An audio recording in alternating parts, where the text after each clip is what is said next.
All right, welcome to the stream. Where this is episode 41 of Phantoms of the Past, and I believe Judith tonight will be taking us away with our recap. Thank you very much. Oh, yes. Okay. I'm pulling it up right now. Okay. Back in kind of the scene where we were, at some point during our rest, Judith pulls out the history book of the Forgotten City that was stowed away in Lewis's treasure hoard, and she begins to write a little letter to Prince Xander. She writes, "Once upon a time, in a mystical land of magic and wonder, there were 4 heroes named Lewis, Phoenix, Sora, and Amrit. They were renowned for their bravery and had been called upon to save their kingdom from terrifying beasts called Mouthers. And a vicious leader of the Mouthers sent a giant purple worm to eat the whole world and end their story. The 4 heroes set out on a perilous journey to defeat the worm, armed with their swords, wit, but most of all, their teamwork. Things were getting dangerous after Lewis was eaten in one gulp as the teeth slammed down, but a young white dragon named Polyvok offered to join them on their quest.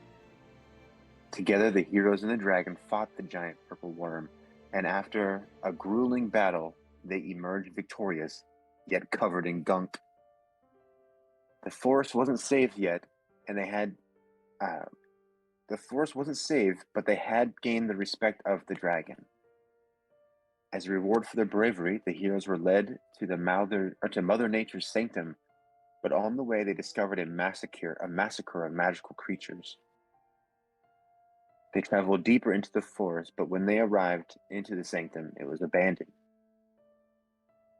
But then Skelelika, an ally to Mother Nature, appeared with her giant owl and a band of mighty centaurs. She had a grave request. Mouthers were attacking Mother Nature's temples, and if they were destroyed, so would her power. Without hesitation, the heroes made a plan to split up into small groups and head to 3 remaining temples. They knew that it would be their most dangerous mission yet, but they were determined to succeed. As they journeyed deeper into the forest, they sensed a great darkness closing in around them. They could hear the distant howls and strange beasts and the ominous whispers of dark magic. Finally, they arrived at the temple, but to their surprise, the Mouthers hadn't reached this temple yet. So they spent the time resting and preparing for battle. What comes next, no one truly knows. But the heroes named the 4 verses knew they would need to rely on each other if they had any chance to get out alive. Until next time, good night, little prince. And she will close the book. All right, that's an excellent recap. 1d2 plus 1, please. Do 2 plus 1. R. D2 plus 1. Okay. 1, 2, 3, 4, 5. R 1d5. All right. Sora, do you need one? Let me double check. I don't think I have any, but are you sure? Yep, you can have one, and I'll have. Oh, and Lewis, you get the other one. Yeah, I'll take one. You sure? Yeah. All right.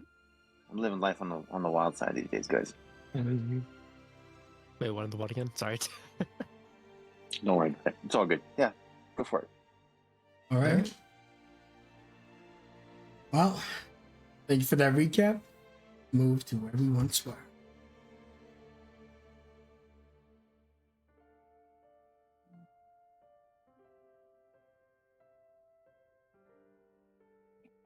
We pick up with all of you having completed a short rest, which only took about 10 minutes here. And, well, Emerald discovered a truth that is once among the nightmares quite welcoming.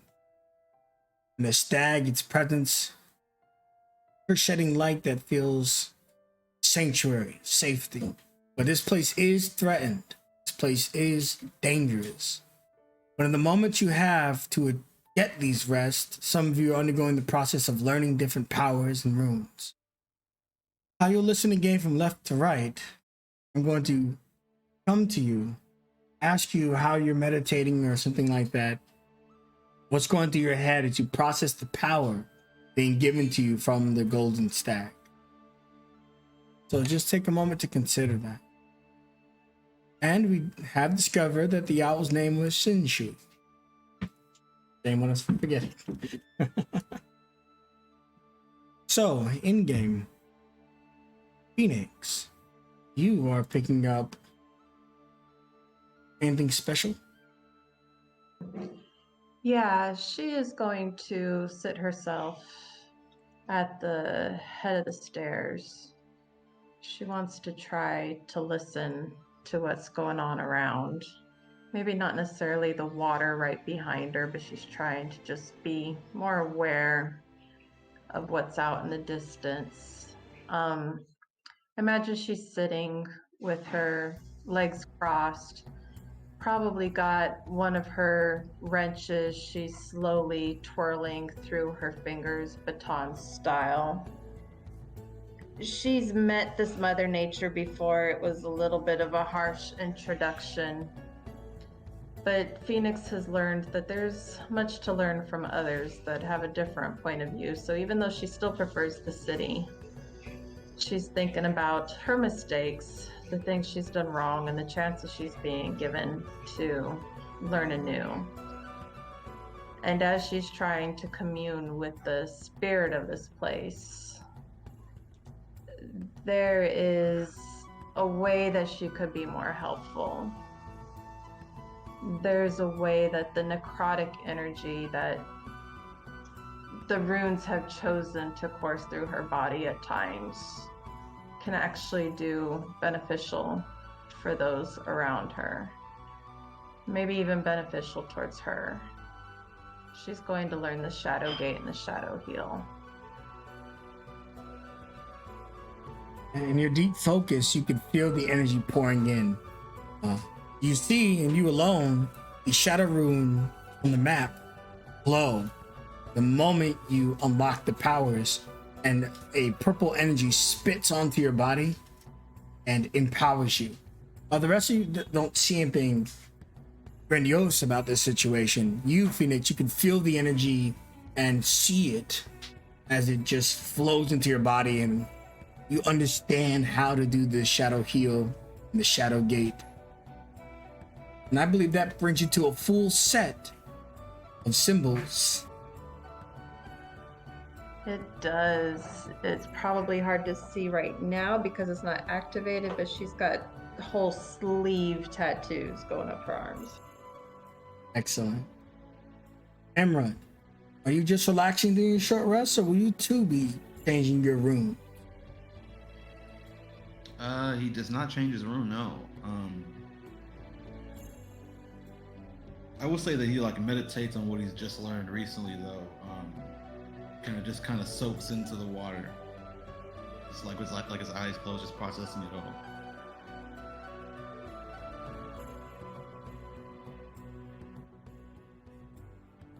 Okay. And Lewis, how about you? Are you picking up anything? And if you're not, just like Emmett just did for us, walk us through what you're doing during the short rest. Alright. After Tyrandrum's little altercation with Sora and being utterly defeated in terms of sheer emotional intelligence, he kind of just sits back for a moment, simply allowing himself to rest, before he feels a slight warmth along his left arm and glances over at the fire rune that rests there. He stumbles over and thinks on it for a moment. and seeing the power that it could grant, softens his eyes. Trying to protect this body, I suppose it'd be beneficial to help him get stronger as well. And rests along the pillar as he simply closes his eyes and allows the fire rune to slowly engulf along that cursed shoulder of his, and warmth starts to fill across the entirety of his body as he rests his mechanical arm on where the rune lay. And the flames from the fire rune start to slowly channel into the rune symbol that lay at this grave, as it bounces back over to Lewis's body again, back and forth in a constant resonance until the power is granted. And as this occurs, Tarandrum looks deep inside, trying to simply check on Lewis to see what that old fool is doing while everything is going on out here.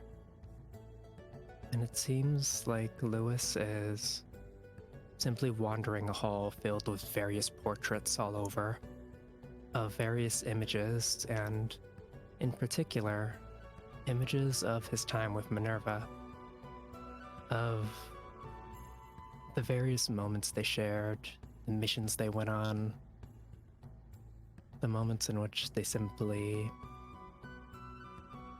how do I put it? They simply shared their time and entrusted everything to each other. And in particular, one moment in which they're just on a date on a hill, laughing with each other, eating food on a small picnic, and they accidentally knock each other over the hill and roll themselves down to the very bottom. They both just laugh it off as they press their forehead and nose against each other, smile across each of their faces, before three figures walk up with almost like a playful tone to their faces.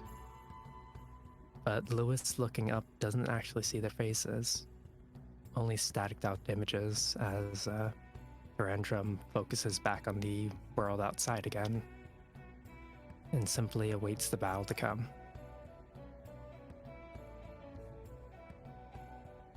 Excellent. And which rune did you take up?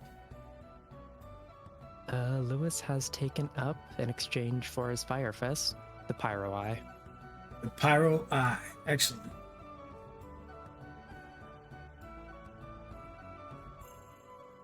Judith.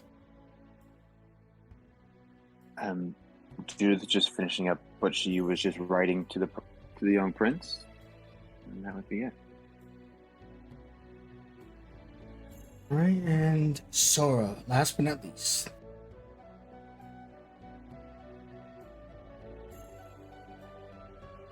All right. Sora in this moment is spending this time and doing this motion. Best described as Tai Chi, where she's trying to feel out the energy of this place to its fullest, and also just preparing herself for the combat that's ahead. She looked over the runes, but none of them were more important than she felt than the ones she had in this moment.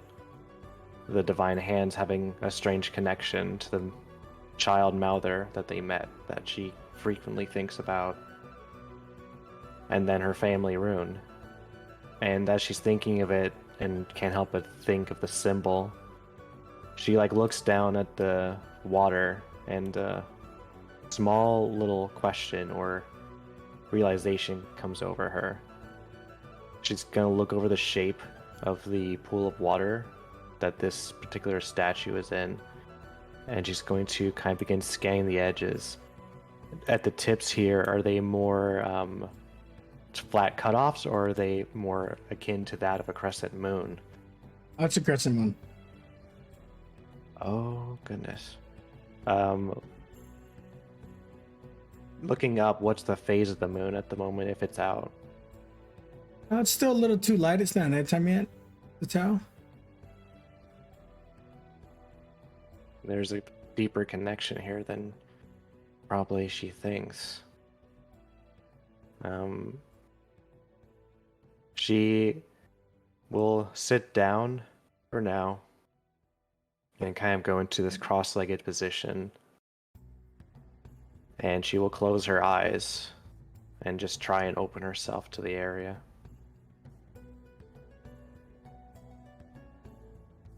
Okay. As all of you complete your short rest, get back short rest features, can use hit dice if you're not at full health and you have hit dice available. Nothing happens in the immediate time. How long are you willing to protect this spot? Or maybe you need to move on.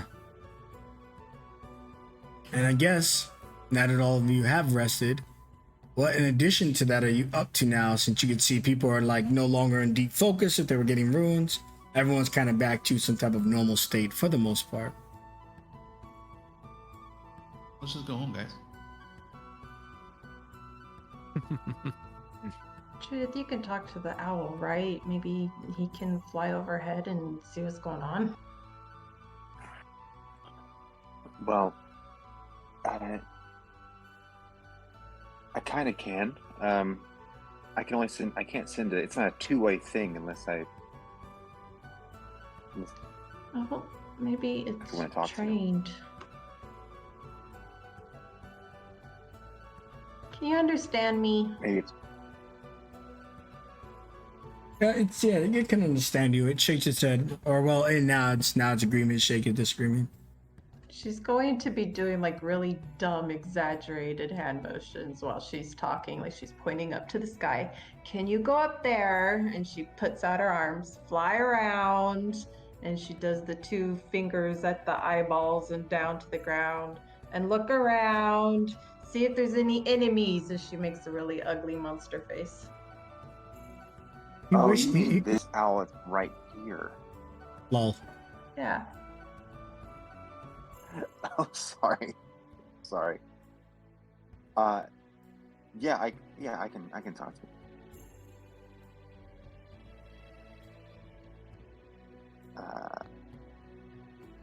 I mean, it's about to take off unless you have something in addition. She just talked to him. Oh no, she did a good job. He looked at you. He wants to tell you he understands you. He just can't speak.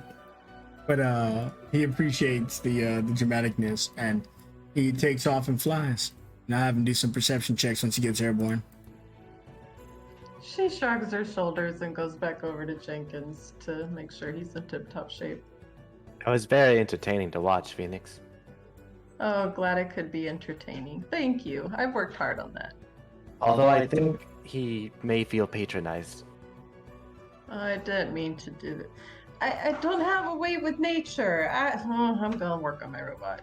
To be fair, owls have all long faces.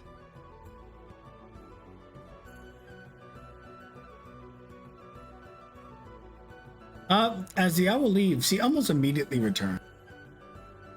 He looks really worried. Might have something to do with his natural 20 perception check. But as he returns back frantic and warning you guys, he gets you guys more on guard than you were previously. And you see that the water glows. And when the water glows, the sky gets dark almost instantly. And night falls upon this place. Oh. Doesn't seem right. Luckily, the fireflies help out a little bit with the darkness. Other than that, the owl comes back and he's freaking out. Now it's a good time to maybe have Judith possibly exchange a fit, since it can't talk, but it's able to understand you guys. Sora's gonna fit over Phoenix's goggles of night on her head. Alright, everyone, it's mouth at game time. It would seem that way, as Arendrum just puts his hand on his chest and summons Sunblight. Wait, double check if you got 75. Okay, you don't. You have 60.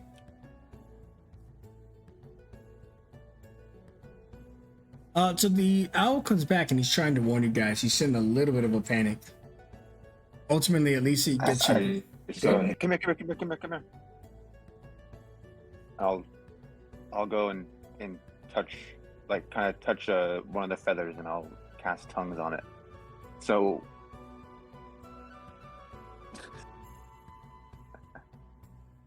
it can understand us, and we can understand them. Correct. Now, it doesn't give the creature the ability to speak. So if they cannot speak, he's not able to speak with tongues. Yeah, However, no, the giant owl will speak giant owl, so it does have the ability to speak. And he tells you, Mothers, descend upon us. 3 blots in dark sky. They'll be here soon. Less than a minute's time. There's 3 Mouthers crashing the party. Maybe you should fly to the others and make sure they're okay, but let them know that we're being attacked. Yes. And he takes a long way because he's going to get cut off by the Mouthers and destroyed. But he flies off so he can try to find help. Just in case 3 is too much for you guys. They'll be here about... Good? Sorry, how tall is the statue of the stag? I'm wondering if Jenkins can throw Phoenix up on top of it. About 15 feet. Does he have a climb speed or no? He does not have a climb speed. You can do an athletics. He toss you up there. I just worry you might fall. Hold on, let me help you real quick. I'm gonna hop my happy way up there. There you go. Oh, cool. So Jenkins can toss me up to Yeah. Sora. With the coordination, we don't need any checks. So he tosses you up, Sora grabs you, and you can place yourself up there. This looks like a good vantage point for my crossbow. All right, they said they'd be probably coming from the skies. Oh, yeah. I missed that. Oh well, I'm up here. I'm staying. Oh, look at me. Sora, you feel something strange because the crescent moon on the water, probably nothing. The water's definitely been beneficial to us, but as it glue, the night suddenly fell, and you feel like you're under the effects of a Mouthers aura, and because of your relationship with Ogobas, you think that this sudden nightfall and the occurrence of the moon sparing out of nowhere. Without the exact details, you're under Ogobas's aura right now. Luckily, it's not strong enough that you'd think that he's one of the 3 coming. Oh, everyone. He's not coming close, but Ogobas is closing in along with these 3.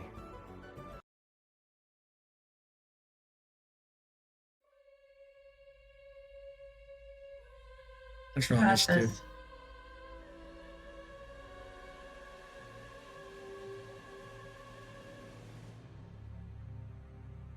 Oh, Lord. Oh, look at all them 7. Wow, 777. You guys are a lucky game. Oh my God. I rolled high for once. Maybe dominating the bottom of the turn order is the meta. No. So I'm still last. In a way, yeah. So, approaching you, Lewis, on the floor, stepping out from the shadows, you can see this 3-headed guy. He just looks at you.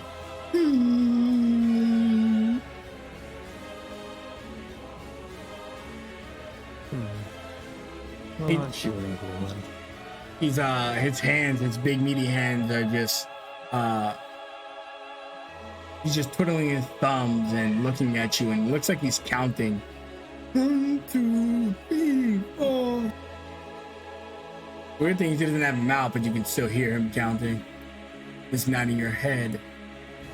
Above you, Phoenix, sitting on one of the antlers, blowing a kiss at you, is some type of beehive lady. Ooh, delicious. Disgusting. Rude, but appropriate.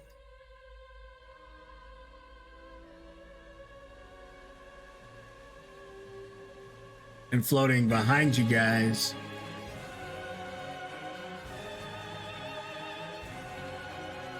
some massive coffin or sarcophagus. And he doesn't say any words, but there's sounds and thumping coming from inside the coffin.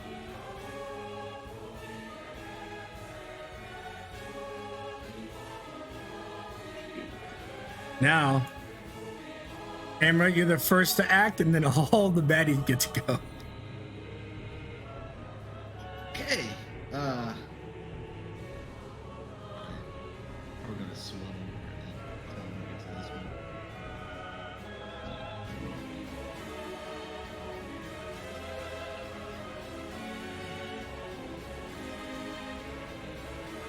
Oh my god. I always wonder why Sakura said this lady was disgusting. I see it's like I just saw like the picture of her face. I was like, oh my god. Like she looked kind of cute. I don't know what you're talking about. And I just saw this screenshot. It was because she blew kisses to Phoenix. That's why. Phoenix is like, ew. Jesus Christ. All right.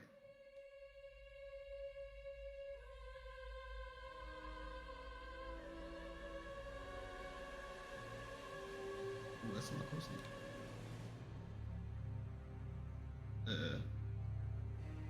I'm gonna use the arrow.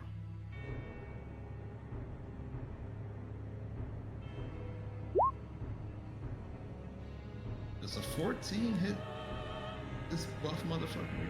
Does a 14 hit him? That's interesting. You check. Does not. Okay. Reload one more. Now, how about a 15? What do you think about a 15? Now you're getting a little warmer, but you miss, unfortunately, by 1. You do reveal the AC is 16 on him. Uh-oh. That's it. Exodus has shadowy arms protrude out of his sarcophagus, and it starts to fly in the air. Right now it's flying at the same level as the statue. So it's about 20 feet up, and I'll put wings on it now. The wings that, here we go. The skulls just represent the tears, just in case you guys forgot. So as he looks down at you, Phoenix, he tells you. He speaks for the first time, and it's kind of muffled inside the coffin. Flee, we only want the shrine. Leave and you may keep your lives. Act now or you will be considered defied. The thing is, the person that made this, like, I owe them a really big favor, so sorry. Words aren't gonna work this time. Then prepare to be nullified. We'll see. And he uses his force of the Pharaoh. But he'll move over here so he's in range. He uses his force of the Pharaoh to levitate Thora and Phoenix. It is a DC 15 strength saving throw. Oh yes, because strength is my no specialty. I'll use my inspiration on this one. Okay. Yes! Oh, nice. Definitely needed it. Well, it was a 15, but... Okay, so it is... On a failure, a creature is pushed or pulled away or towards the mouther, and they take psychic damage. You take 13 psychic damage, Phoenix. So you take half as much psychic damage, which is 6. Creature that fails is also knocked prone. So he's going to shunt you off of this. Or does he pull you into sarcophagus? Now he's going to shunt you off of this, so he pushes you back 10 feet. You can give me a sleight of hand to grab onto this antler instead of falling, since it's just 10 feet. All right. It will take your reaction consider. Oh, you already rolled. I don't know if that was a valuable thing. That's okay. She like reaches out to grasp it, and her fingers just don't quite grab a hold of it. She'll fall to the ground, but she won't take any fall damage. Oh yeah, I forgot about that. So you go tumbling down. You do not take any fall damage. Now the feature knocks you prone, but again, you don't take any damage at all. Well, besides the second. Exodus looks around. They seem to be warming up. They're not sure how powerful you are. So far, they've been trampling most opposition. So they don't show their full strength the first round, I'll say. You shadows up and you see her make some type of nasty noise with her mouth. She's and a bunch of bees begin forming. This one dashes out towards Minerva. This one dashes out towards Judith. This one dashes out towards everyone's favorite Jenkins, the main character of the party. And this one might dash out to Lewis. Can it make it? Yeah, with a dash it can easily make it. Dashes out to Lewis. So since they dash, they're not taking any offense this turn, but they're getting into position. As for you, Sarah, she just sits on the antler and starts whistling. And as she's whistling, you can feel a disgusting, weighty aura fall onto each of you. As you are contending with 3 passive auras, exactly what they do, you're not sure of just yet.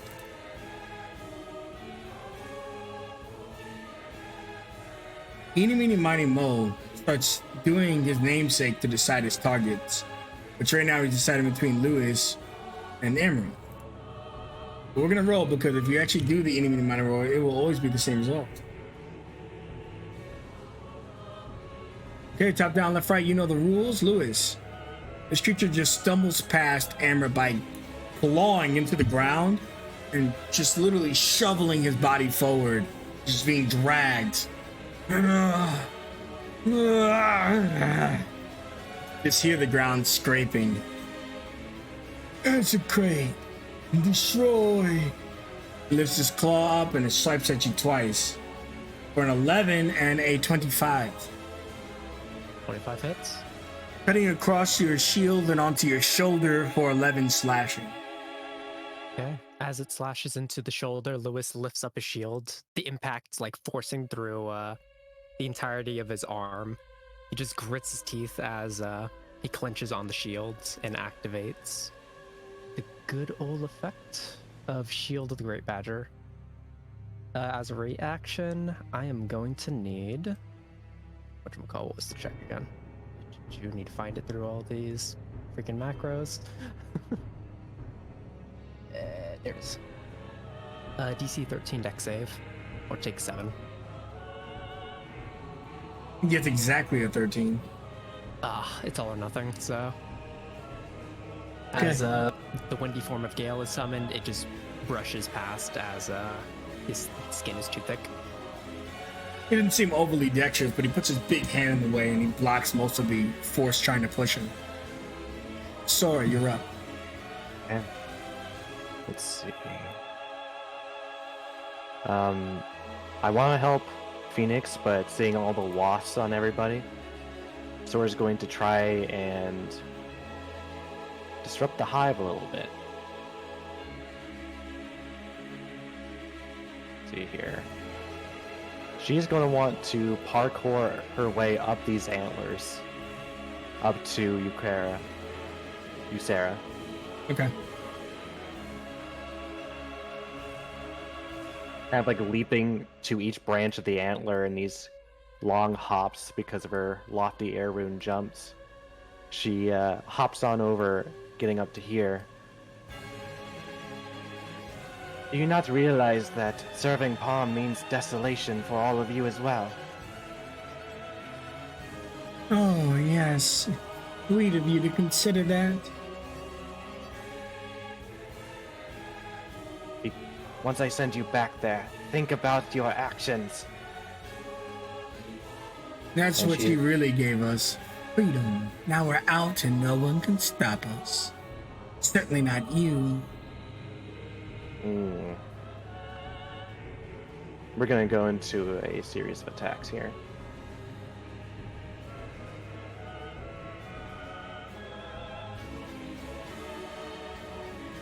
$17. Right. Yep. You imagine that's exactly her AC as you just barely connect. Okay, I will pop her and then attempt a stunning strike. Okay. Give me damage. For 9 points of bludgeoning.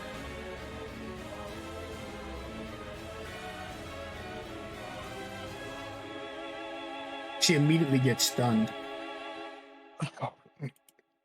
Awesome. As soon as she gets cut from what she was saying, Sora just goes, is going to attack again and use a key point for Flurry of Blows. Oh, hell yeah. And I am using, still, where are you guys? She's probably not poison, probably has poison stuff, but let me find it. So, with the centimeters that I'm punching with, she owes me a DC 13 con save, or she will also take 2d6 poison damage and be poisoned. Okay.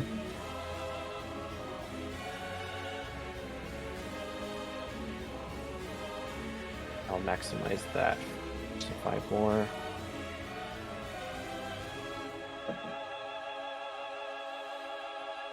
So 14 points of bludgeoning and 4 points of poison if she fails.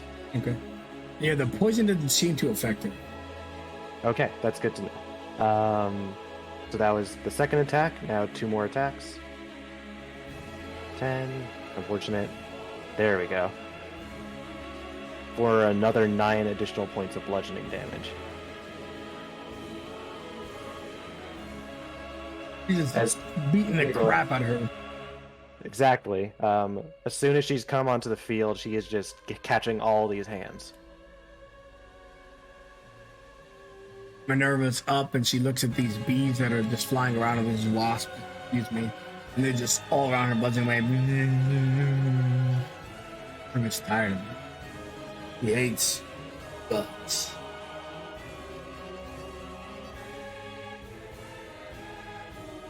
She's gonna get one more of those, so she'll save that. It's a little overkill. Going to go for 2 gear ship wrenches. Both of them connect onto the swarm.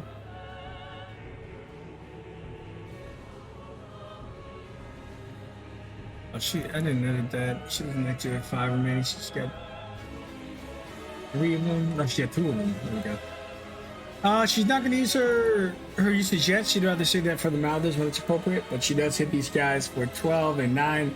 Something you guys may not know about swarms is that they are resistant to the physical bludgeoning, piercing, and slashing, regardless if it's magical. She takes 6, 4, 10 damage to them. She squashes a bunch of the wasps and starts smacking them up, and then she repositions a little bit around them and closer to the water. Judith Bloom, you're up. All right. Judith is just going to pull out her ray gun and... Oh, no. Hold on. I was going to do something else. I gotta do it, guys. I'm sorry. Take a picture. Hell yeah. As my action, I get ready to pull out my ray gun, but I'm like, oh, I'll use my quill to take a nice flash. But it's gonna be a video, so I'm like, do something cool, everybody. And then for Amrit, I'll yell out to Amrit. I'll say, and make sure you show them what the real version of you can do. And I will bardic inspire Amrit. And the cool thing about you get a D8, and if you use your bardic inspiration and you fail, you get to keep your inspiration until it succeeds. Oh. All right. My words just hit you deep. Okay. Phoenix. Phoenix seems to think that if we can get rid of the queen, the other bees will go away. So she's got to position herself so she can get a better shot. And she would also automatically fail any strength or dex saving throws you throw at her. I was thinking about that, but she probably also has legendaries, so I don't know. Up to you. She didn't save against the stun. That's a good point.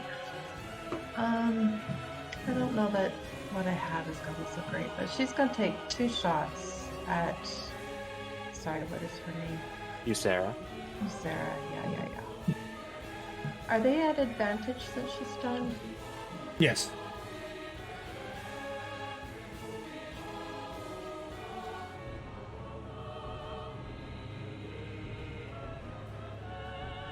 Damn.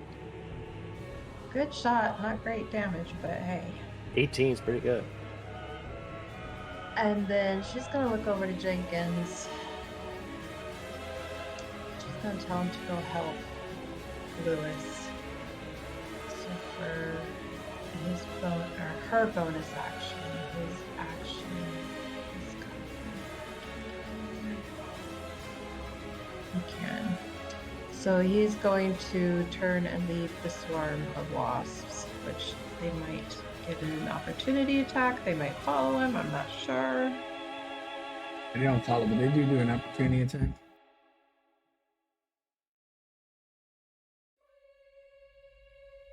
Oh, but they miss with an 11.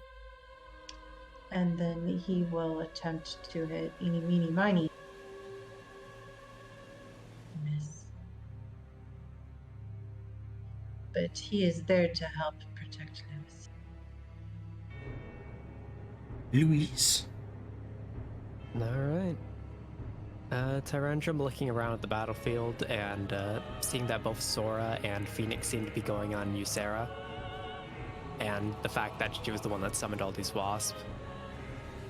Okay, I should be able to handle it. And focuses his attention on EM3 and goes for the double slashes. Bop. That is a big slash. And bop. Oh shit. Dang. Going for the big slashes. +4 to that. Soon about to just be eeny miny. Yeah. Gonna lose a couple heads after that. So that is 2 + 11 + 2. I think I did that correctly. I will take your word for it. I want to see. Just gonna double check real quick to make sure I'm not duping you. Yeah, I'm good. That's a lot of necro damage. And getting ready for the most likely damage from the swarm behind him and the big foe in front of him, will just grit his teeth as Second Wind comes out. Ooh, good amount of healing. Alright, AOT. Emerald. Alright, he's by me now, so let me go ahead and focus swords.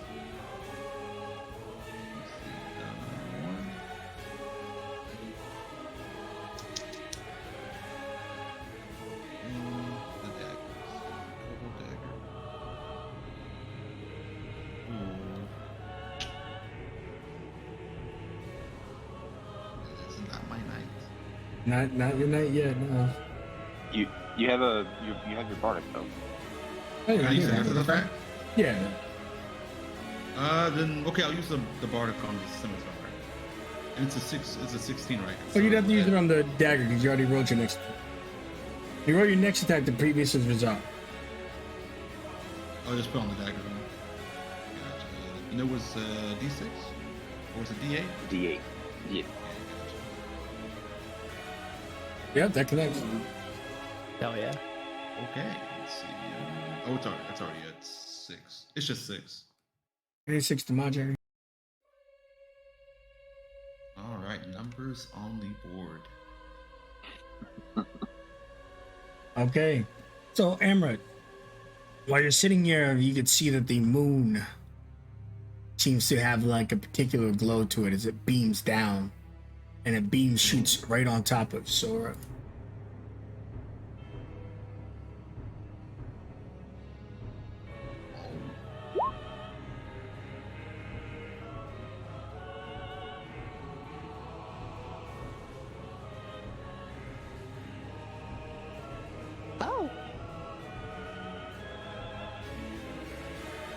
Oh, it's tingly. You doing that on purpose? Is that you? Is that like with your new tail, or is that something else? I don't know what this is.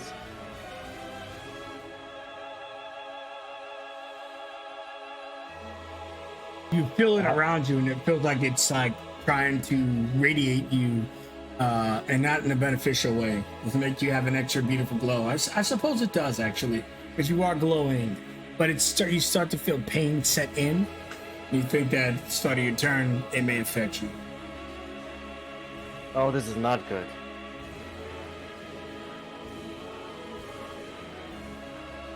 Excellent, excellent.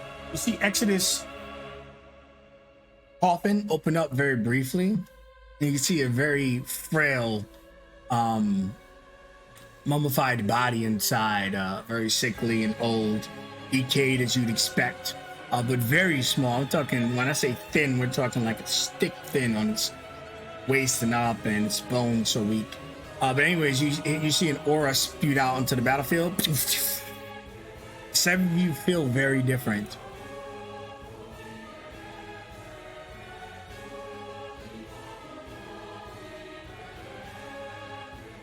You feel like your senses are all out of whack. And you feel less yourself. Like it's at the very core, this thing is affecting you.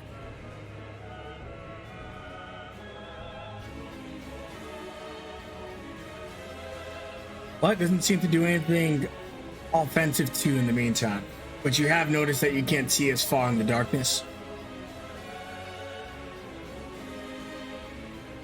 Who are you? Question. Exodus has only just gotten started though. I see now that you are in fact a threat. And thus you must be dealt with. And he floats around, careful to avoid Judith. Here, descending slowly down. Let the fires be your only judge. And he burns Lewis and Jenkins. Oh. I need dexterity saving throws from them. Got it. I'm gonna need the HP. This is way too early to be taking a huge amount of damage. Or much damage. Popping in spell for advantage. Okay. I don't know why I didn't secondary roll that. Oh no! Okay. Not excessive. Grandma J. We also need Jenkins dex. Oh, sorry. That's wrong one. That's me. Does he have advantage or? Okay. No, he does not have Would use the advantage. 4. It's you, okay. All right. Now both of you take 14 fire damage. Okay, fire runes, so have that down to 7 for me. Yep. Is fire your primary or secondary rune? Secondary. Then you take the full 14. Oh shit, okay. And you realize that the fire burns you more than you expect. You try to call onto your fire rune powers in that moment, and they're not there. And you're starting to feel your allies have lost their sight. You have no connection to your second rune. The nullification has taken everything that made you yourself except for your ASIs. In the presence of Exodus, your racials are gone. All of your racial features are gone. Oh So you don't have your second rune, and neither does Sora. And the rest of you don't have dark vision. And some of you, I don't know about all your runes, all your racials, but all your racials will be gone. Oh. Exodus laughs. So you're starting to realize what's going on here. The shadowy claws scratches across your chest, Lewis. For 12 necrotic. Luckily, you still do have your shadow. Yep, so that gets half down to 6. Correct. But he immediately grapples you and begins flying off. You can take an opportunity attack with Jenkins if you want. I was gonna ask if Jenkins could do a deflect attack, but I don't know. Yeah, you could have deflected that. Just disadvantage.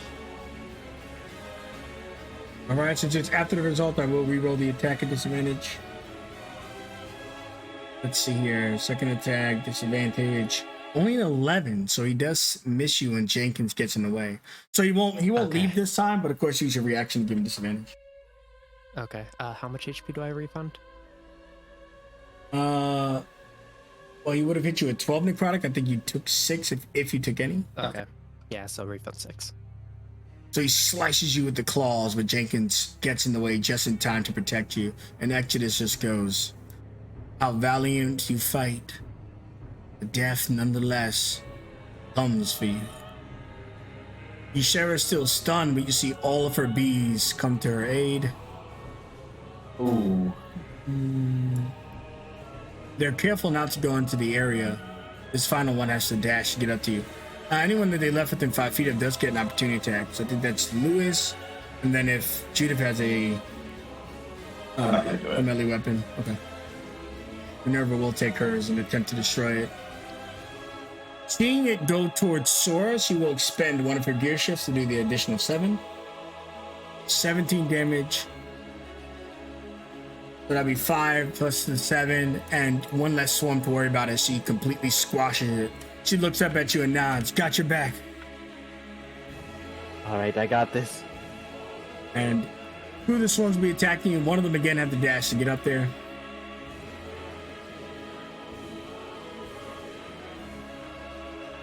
Right.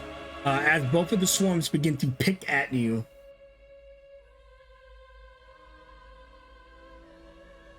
both of their attacks miss you, a 13 and a 9, luckily. Okay. Yeah, you would have been able to take an opportunity attack. Got it. Popping my reaction for it. That's a big slash.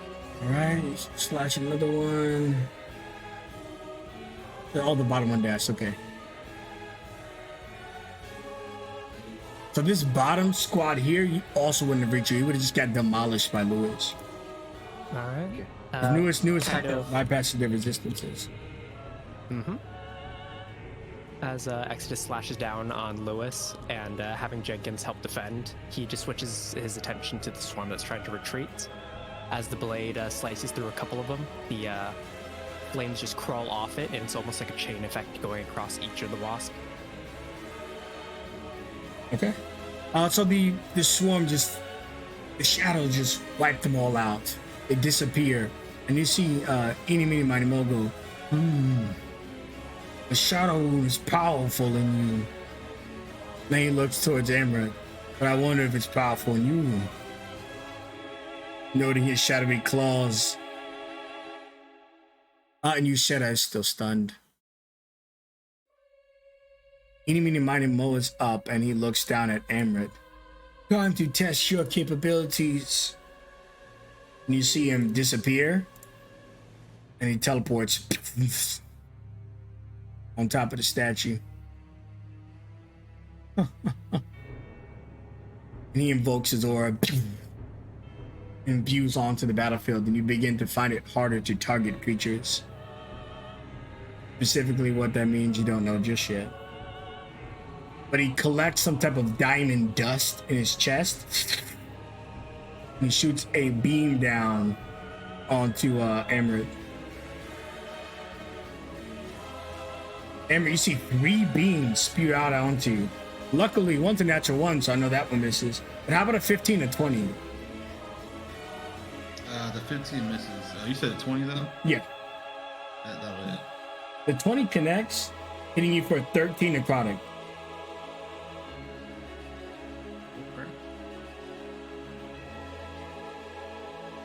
Okay, and then you see that the beam, as it hits you and does damage, the energy then spews off of you, and into Yushera, healing her for 18.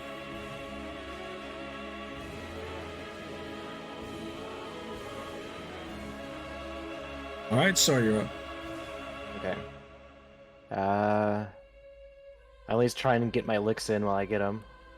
Oh yeah, study your turn. Give me a. See what the.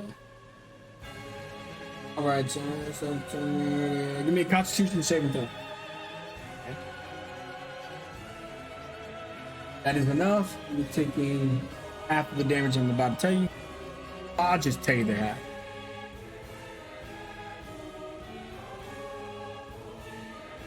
Okay, you're taking 6 radiant damage. Ooh, I'm also... Well, that's a secondary rune, so I'm not resistant. Yeah, you don't have that right now. Whoa. Ow.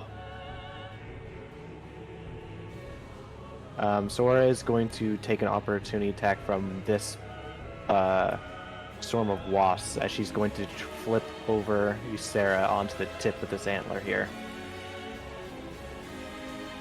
And do you have a climb speed or? I do not. You mean acrobatics? You should be Okay. really good at that at least. Yep, I am a Monkey King, so I actually have expertise on acrobatics. Yeah, you easily land with perfection, and these two wasps attempt to swipe at you. Okay. And 11 and a 20. A 20 hits. All right, the 20 hits you for 11 piercing. Ooh. Okay. I'm going to attempt to try and deal more damage and run. So I'm going to attack Ysera again. I'm going to swing with my staff.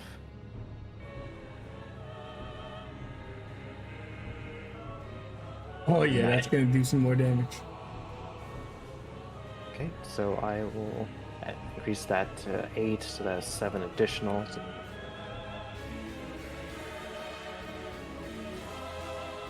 So 15 points of bludgeoning on first attack. Woof. Second attack. 17 Exact. Yep. for 10 additional bludgeoning. And I will spend another key point for Flurry of Blows.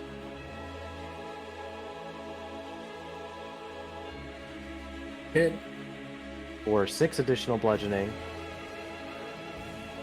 And another crit. Oh jeez. All of her healing gone. Let's increase More that. and some. Yeah. Another 5. Another 5, so that'd be 15 bludgeoning at the end. We're squashing this bug. But I cannot stay here with these guys. I moved here. I'm going to attempt to hop onto this pedestal over here. Sure. So that'd be 25 feet of movement. I've expended 25. One more acrobatics. You got it. Oh, 14. 14's fine. Actually, with a plus 10, I didn't really need that because the DC was 10. No worries. At least we know now. It's like Lewis says, I got the hops. Well, it was harder on the antler, but yeah, but that was 10. I've expended 25. So that'd be... And then jump down to the bottom here. Excellent. So then you hop up to the antler, onto the pillar, and then down to the ground like a freaking Jedi. Exactly. Just hop, and just land. That's all my movement. I just wanted to get out of the immediate danger zone as she is up after my turn. Or she is no longer stunned. Yeah. You see her wake up, and she goes, "Where'd they go?" And then she looks at her body, and she's like, all these bruise marks and like bludgeoning wounds all over her. Her stomach's like caved in. She's like, "Holy crap. They're strong." I warmed her up for you, Minerva. Minerva goes, "Yes, you did," and drops her last fireball on her and both her swarms. I knew it. All right, cool. So that's her last fireball. Okay, but hopefully it gets good working. Let's run that script, boys and girls. Explosion.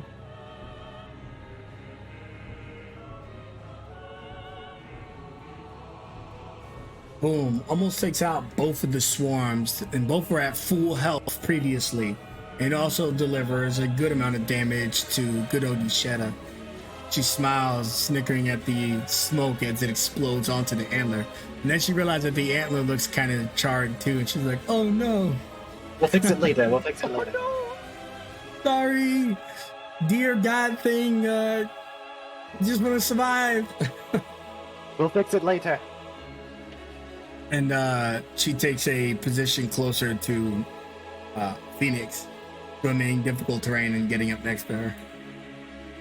Kind of back to back. Judith Bloom. Judith is going to bonus action say, "Hey, Lewis or Tandrum, I don't know which one you are, but make sure you make a big impact here." And I'm gonna bonus action bardic inspiration.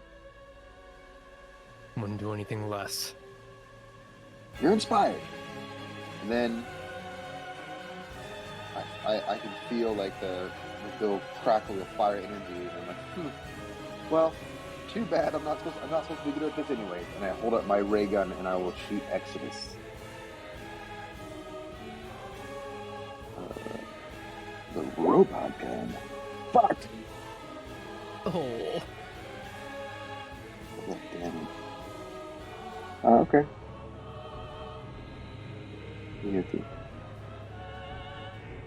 Phoenix. The ray of moonlight, has it stayed there, or does it look like it's going to follow Sora around? Oh, currently it hasn't moved at all since it appeared, but it's possible.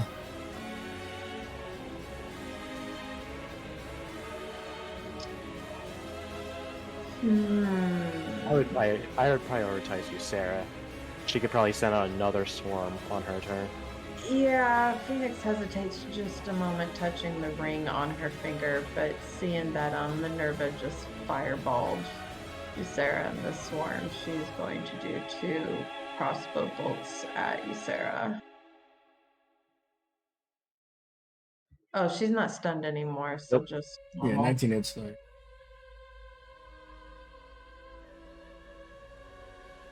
Come on, you got this. Oh, damn. She looks very injured. Ugh. I underestimated you people. And Jenkins, since he can't get up to the other 2, he will just sit here with Exodus. Yeah, maybe starting to analyze him, or maybe introducing himself. Hi, I'm Jenkins.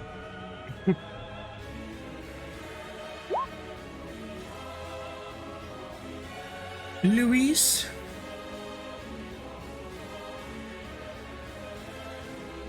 Okay. So Exodus is currently flying right now, right? No, Exodus is on the floor, sorry. Got to take Oh, it he's on the off. floor right now. Got That's it. why Jenkins could hit him. Okay, got it. He came down to attack you with his claw. Ah, okay, that makes more sense. I was thinking that it just had a really long, reach, because that's like an ephemeral arm. Yeah, I mean, it is 10 feet. He did hit you 10 feet, but he's down. Definitely makes my turn a lot easier, though, as Terrandrum just focuses his attention on Exodus and just closes his eyes before opening them, and the image of, almost a clock seems to rotate within his eye as the various images of his past and the various combats that he's gone through start to rush through his mind. The flames of battle just hyperdriving his attention, and he just rushes directly at Exodus and goes for the slashes against this giant tomb. Reminder, your power eye does not currently work. Right. Thank you for the reminder. Gosh dang it. Yeah, I was like, do I cut him off? Now let him finish. Damn it. Tries to go through it, but then they all become fuzzy. And just grits his teeth out of frustration. Goes for the double slash. Bop. 17? Yep. I did see my thing. No, actually, I missed it, sorry. Shit. Yeah, I double checked. I was like, well. Okay, you've said that it misses now, so I don't think I can bardic off that. It's fine. You can still bardic. Again. You can still bardic if you missed it. Okay. Leaving that primarily up to you. D8, correct? It's D8.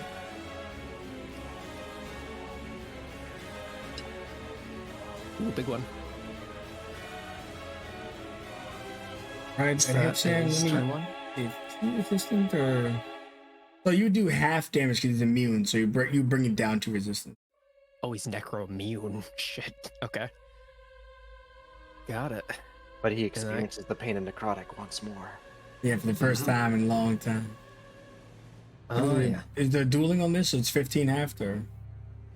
Yeah, dueling. Okay. So 15 half. 7 damage. And goes for the second slash. Bop. That definitely hurts. Close, yes. Very close, you know, as Terrandrum just lashes out against the tomb, and for a moment there seems to just be like regular scratch marks against it in the form of an X, before necrotic energy just seems to pour out of the scratches. And with that, since I got not much else, yeah, that's all I got. Well, since I'm holding the blade, I don't suppose I could pop a health potion in this state, right? I have a What are shield you and- doing it or one-handed? I have a shield and the longsword, so Yeah, you can pop the potion. okay. Bonus action to do the crafted health pot then EOT. All right, at the top of the order, the light does not move. Thank God. That a second light appears. Oh. Well, Oh, Ember, you're up. oh, it's me. Light isn't doing it until the start of their turns. Gotcha. Moving that fast.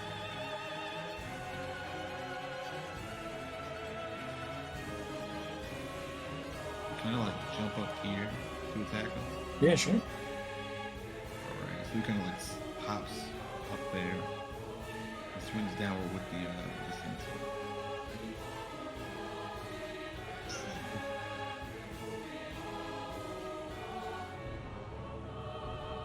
Alrighty. Let's drop the dagger. Okay.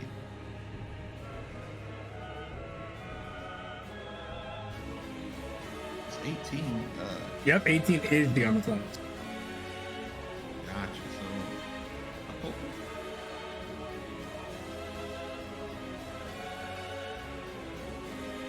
And that's it. Did you want Okay, to devote see it your too.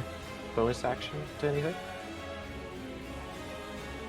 Not just that. So you're level, you're level 5 at the very least, so you can do 2 scimitars, 1 offhand. Wait, do the blood hunters get at your attack at 5th level? Yeah. Yeah. So you should be able to do 2 scimitars and 1 offhand, unless you're reserving your offhand for No, I potion or something. forgot. Totally forgot about that. So yeah. Okay. Oh, 14 though. Okay. So I'll end my turn. I'll remember that though. Yeah, I thought you were doing something with your bonus action. Like, what's he doing? All right. What is this guy thinking? Yeah. What is he doing? I'm gonna see if the force of the Pharaoh returns. I didn't actually check last turn, so we're gonna give him 2d6. All right. He does not get his force of the Pharaoh, which is what he did to Sora and Phoenix at the beginning of the fight.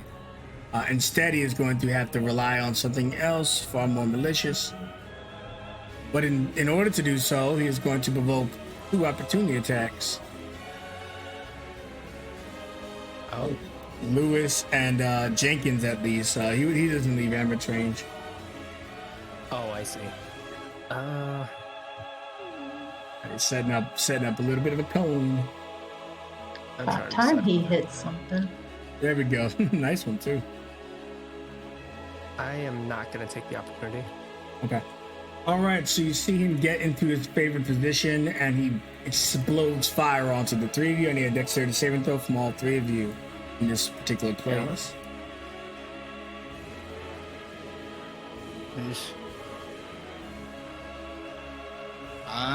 I'll use some inspiration from last time. Sure.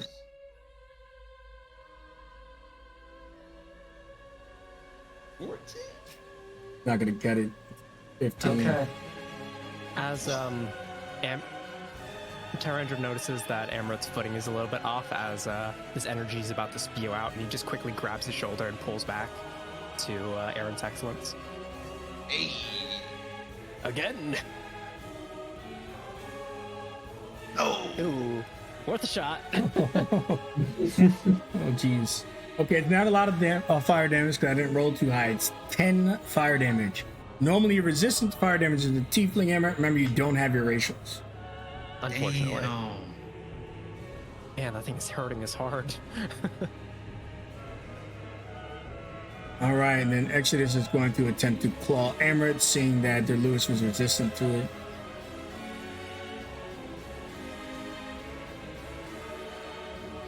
A 24 would cut right across your chest, Amaret, for 13 necrotic, and you're grappled. Why is that important? Because he's going to fly into the darkness with you while you're grappled. What? We might not go this far. We'll see. Okay, here we go.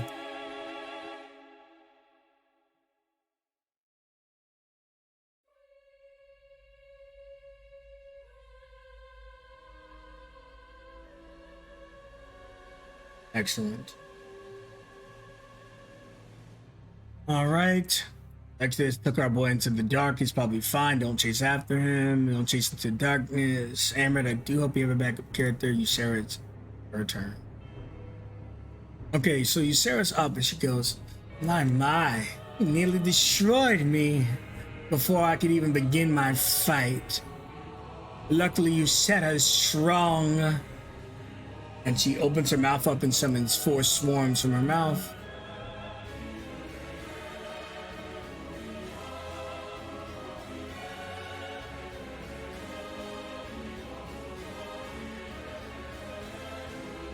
But you see, it takes a great deal of effort from her, much like a dragon's fire breath, but she can keep doing this if she makes the recharge roll, which could be annoying.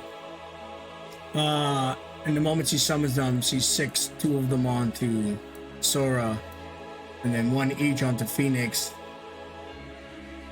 and Minerva. Actually, 1 more of them survives. She'll send that one got burnt by Minerva, so she'll double on Minerva. And then you see she flies and she spews off into the darkness, trying to use the darkness to aid her. Come and get me now, if you dare. And from the darkness, there you go. From the darkness, Sora, give me a dexterity saving throw. Oh, damn. Here we go. I am getting relatively low, so I will actually expend my last inspiration on this. Yep, I felt it. Felt it in my bones. Oh, that's good.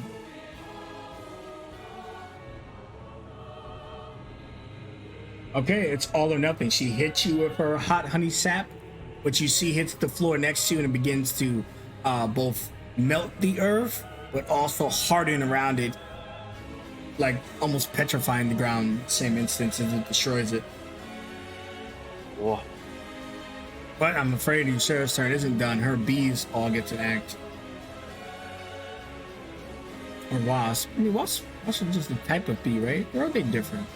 Very They're different. They are different. Okay. Wasp bees, so. Wasps kill bees. Okay. But they're not from the family of bees. This is important. No, they're not. I don't What? believe so. Those bastards. They're all They look just insects, like them. though. They are insects. Yeah. Dude, they look just like bees. All right. All right. We'll worry about this later.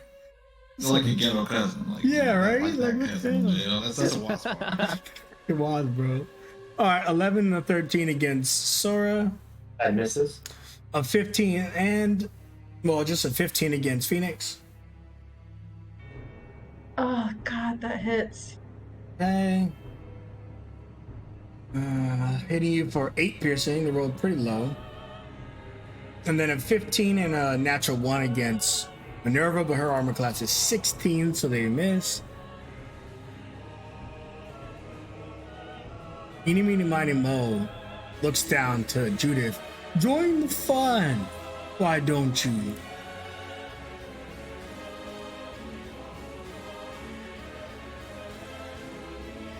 No, I'm good. Oh, she not rolling the Majin. He shoots 3 beams at you, this diamond soul dust sparkling through the air briefly. A 20, a 12, and a 16. The 20 and the 16 both hit. Oh, this is going to be painful, my friend. The first one is 21 necrotic. Jesus. The second one is 16 necrotic. Alright, hold on a second. Let me do some math here. Mark it down. You said 21? Yeah, I put it in chat for you. For the total. And then Yeah. minus 16. Nah, let's not do that. She's gonna feel that she's gonna be torn because she sees Amrit getting dragged off in the woods. All the stuff's happening here, and it's almost like this happens without she fully understands it and will use her light rune veil. Excellent. I'll reduce the damage to by twice my level. I am level 6, so that means I take 4 of the second hit. 1, 2, 3, 4. Oh, and I teleport 15 feet.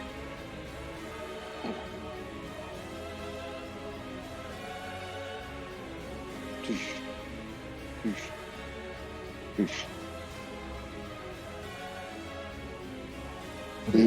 That's not okay. Yep. Excellent. You see him move up to the antlers, and he puts one hand on the left antler and one on the right, and he starts to bend the antlers. Luckily, they're sturdy enough, but the left one from the fireball is a little bit weaker, and he's trying to break the antlers off of this as he begins to try to destroy the place of power. I wouldn't do that if I was you. Looks down at you. Oh. Bad juju. I'm telling you, bad juju. He smiles, but you don't see his mouth. His chest just kind of pecks up. Ooh. Yeah, he looks cool, but like no, like really, like don't do that, like no. Hey, that's illegal. And he's like, oh, sorry. You don't want to find out, brother. I'm gonna try and get her. I'm gonna disengage from the as my bonus action, spending a key point. Okay, I'm going to move 15 feet over here. I'm gonna try and find her. 20, 25, 30, 35, 40. Found you. Well, you might have 45. found her. She's 25 feet above you on a pillar. Okay. Oh, You no. can see her buzzing her wings out barely. Can I still make some attacks at disadvantage with my cards? Yeah, you could tell them nothing. Okay. It's 25 feet, you said? Yeah. Okay, so these will be at disadvantage, but that's fine. I want to try and get something on her. 1. Ooh, playing cards. I'm so afraid. And then that one sticks her right in the neck. She's That turns into 5 acid damage. acid. Let's see if she got anything against acid. I don't think so, but she might. Oh God, she does. Yeah, the acid doesn't bother her. Shit. Okay, one more go. That wasn't nice of you. She smacks the second one as it flies towards her. God damn it.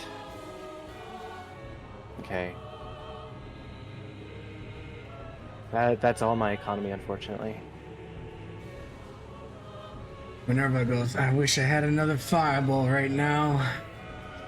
You and me both. We gotta get out of this. We do, don't we? And first thing she's going to do is, I don't want to do any of her range stuff because she'll have disadvantage right now. I think she'll enter her combustion form. But this seems pretty dire. Gaining in fly speed and also shedding some light for you guys. Oh wait, no, she doesn't have a racial either. That is a racial. Oh no. But she tries to, won't take the economy, but she tries to, she feels it's not there. Since you guys are well aware of this now. And she just gears the weaker one. She does kill that one in one hit. Then she will go her second attack onto this guy. But she does 4 bludgeoning too. But does she expend her last one? Let me do it. E2. A 1 out, she'll do it. A 2, she doesn't. And she holds on to her last use, and I need to edit that being one left. She smacks, kills one, hits the other one, and she's yelling all kinds of inappropriate terms at them. Judith Bloom.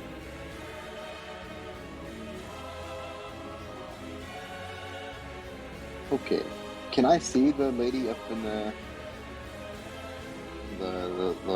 bug lady? Oh, not at all. Okay. Alright, but I can see Amrit, so I'm gonna start running. There you go. 5, 10, 15, 20, 25.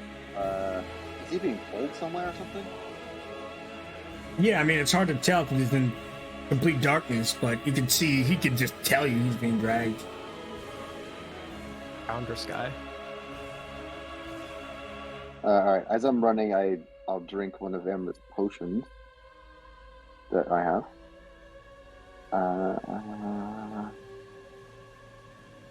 Do I have how much these things are?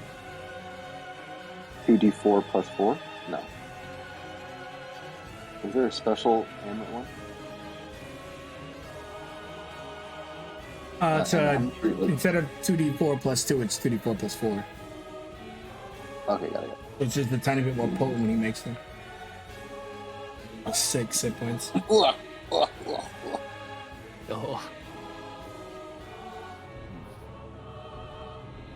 Okay, that's my bonus action.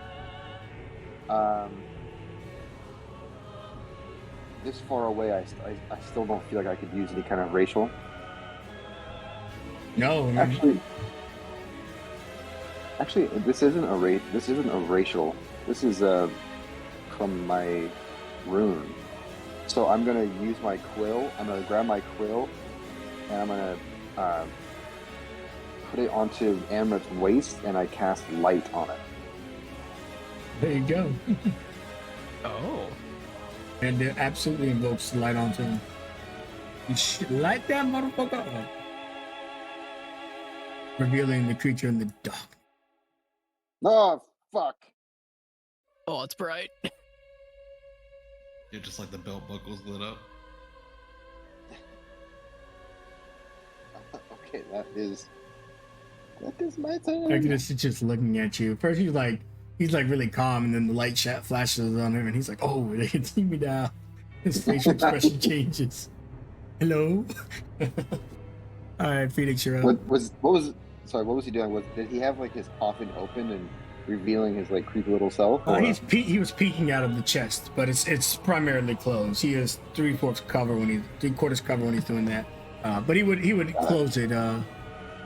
And you do see his shadowy arms that currently have Amrit grappled. All right, Phoenix, you're up. Sorry, Minerva, I can't stay here. She holds out her arms and the tattoo designs start lighting up her arms. She is going to shadow gate sign to where she can teleport up to 60 feet, and each enemy creature within 5 feet of her where she left must make a con save or take her level worth of necrotic damage. And they both failed. So that is 6 necrotic damage for them, and she is going to pop up on the other side of Jenkins.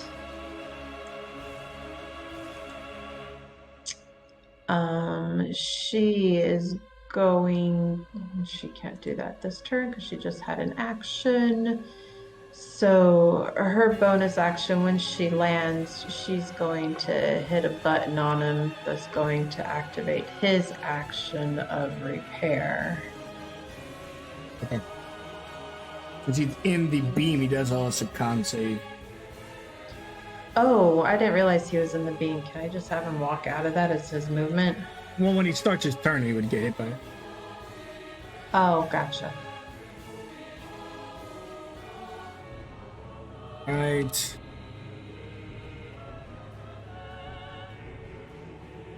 So he takes 12 radiant damage. So he gains 2 hit points. Correct, but yeah, he could easily walk out of it now. But yeah, so it's Moonbeam. I'm sure some of you figured it out. it only activates when you start your turn. So you can walk out of it, there's no thing, and if he enters it for the first time in a round, then we'll also trigger it. Actually, she's going to point in the direction that Sora went because she wants to start moving that direction to see if she can find her. Okay. And Jenkins will be right behind her. 6'10".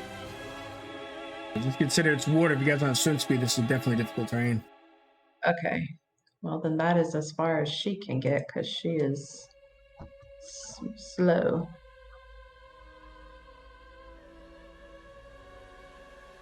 Same thing, Lewis. Con save. Got it. Bop. Yeah. Go ahead.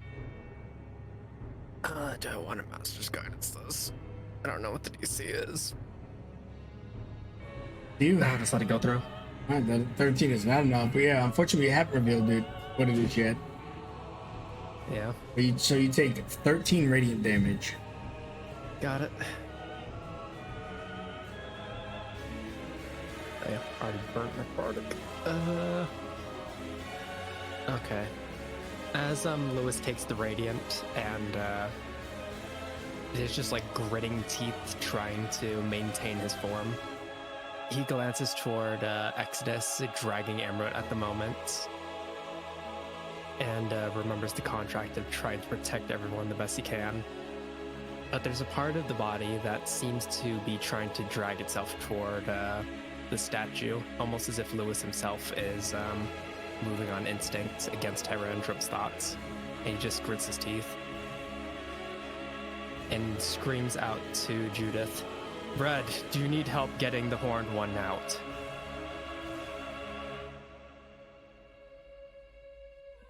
No, well, I'm sure we can do it. Right, Amber?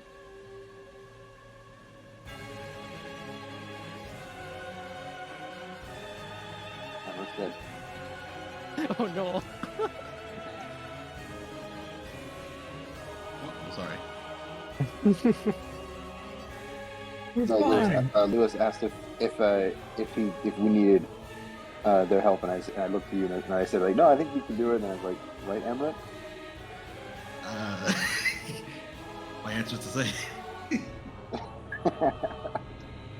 I'm gonna Emmerich insight says just to nothing. see if I'm inciting to see if you guys actually have a plan. I know I don't. You guys don't have a plan, do you? My We plan got it. We got it. my plan is to blast that little motherfucker with my gun. That's all my Not plan. without us. Alright. It's also the healthiest one, too.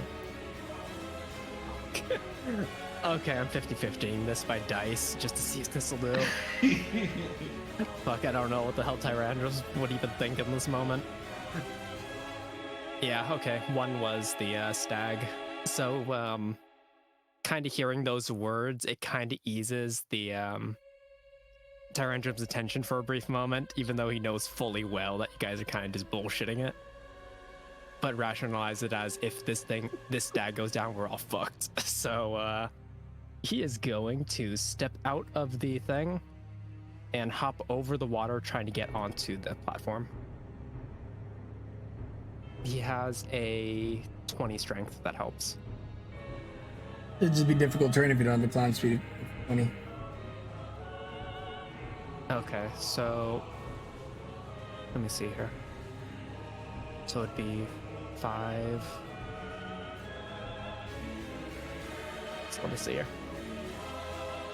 Goes from here. Going here is 25. And considering a jump to grab onto the ledge and then head up would be difficult. Yeah. Okay, so that's 30 foot of movement then. Alright.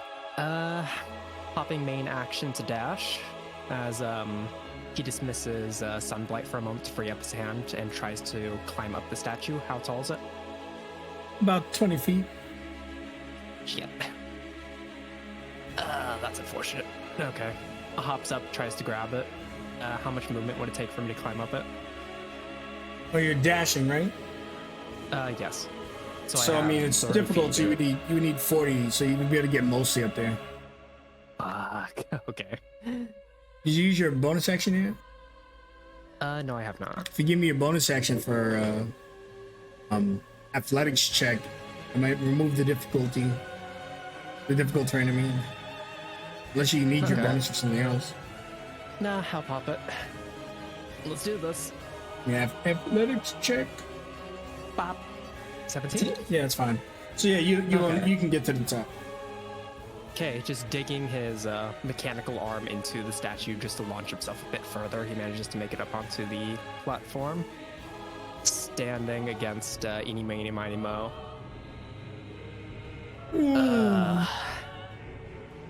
Help me destroy the statue and your life will be yours. He just raises an eyebrow against it. Do I want to try to use action surge on this? See, big boy. Crap. Nah, I don't have my sword. It's not worth it to action surge this. Yoti. Just standing up against it. Hey, before you go, Emmer, at the top of the order, a few things are happening. You're not being affected by it yet, but you see a beam of light covers you and Judith. Okay. Oh man, you just gotta love good music and death, destruction. And all the other stuff that comes with the territory. So as the aura spews onto, the moonbeam shoots out onto Emerald and Judith, the two of you get swiped.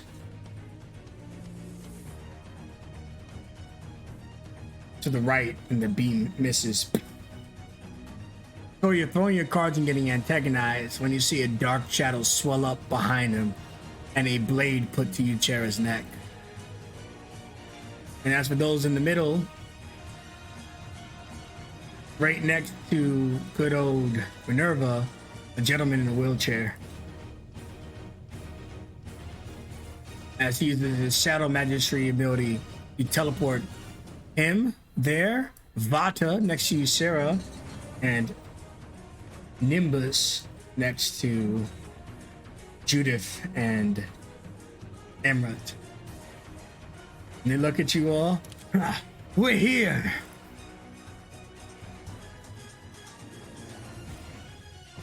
Let's take a 10-minute break.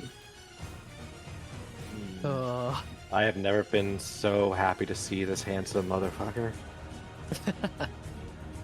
Drip God. Oh, yeah.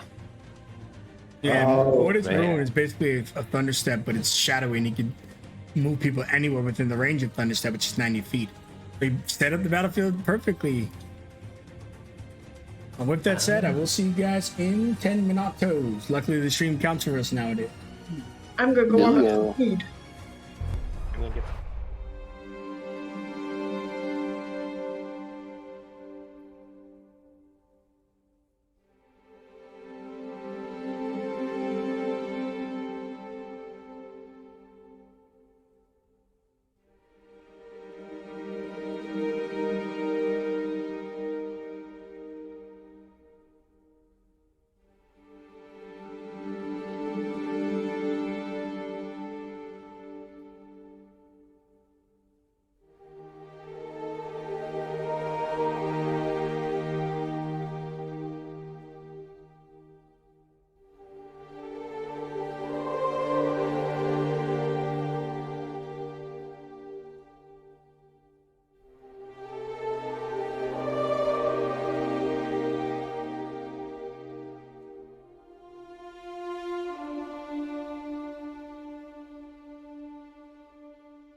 because I am like a third of my HP, and it just looks like the token is just staring me down right now.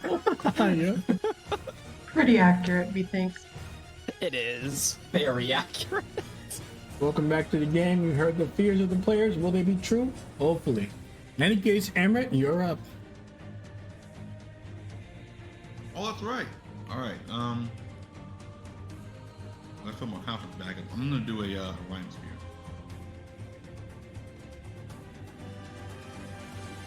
Machine here. Oh, this will be good because it's like minus AC too. Oh, it doesn't matter. Oh shit! 42 cold. Holy cow! You're maxed. You was holding back. Apparently, that was 6 off from maximum. Holy As damn! Nimbus like jumps into the fray, Amber will just look at Edge like about going their way. He'll just be like, I need a hero. Well, and he just whirls around, just slams the rhyme spear into Exodus. I'm going from full health to hurt. All right. They had nothing in the cards to stop that, unfortunately. Just check this sheet. Oh, then do I have any more potions? You, so when it gets to half hit points, which you just almost at full hit points, but you did it. Actually, kind of mad, but I need to make sure this is half because I feel like it's not. No, it's impossible to be half, right?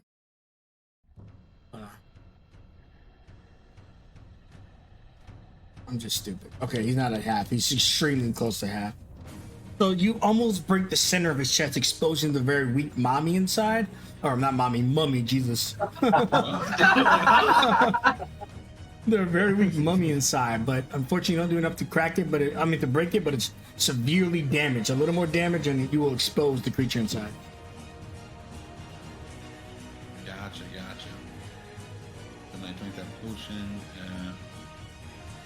Yeah. I'll look at that later. Try and break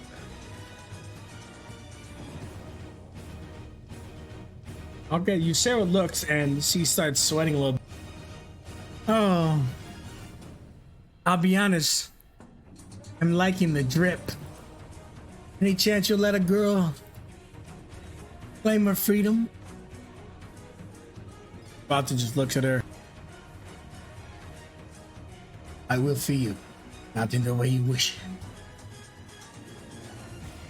I see. Well, the hell with it. Back to the feet I go, but not before I kill you.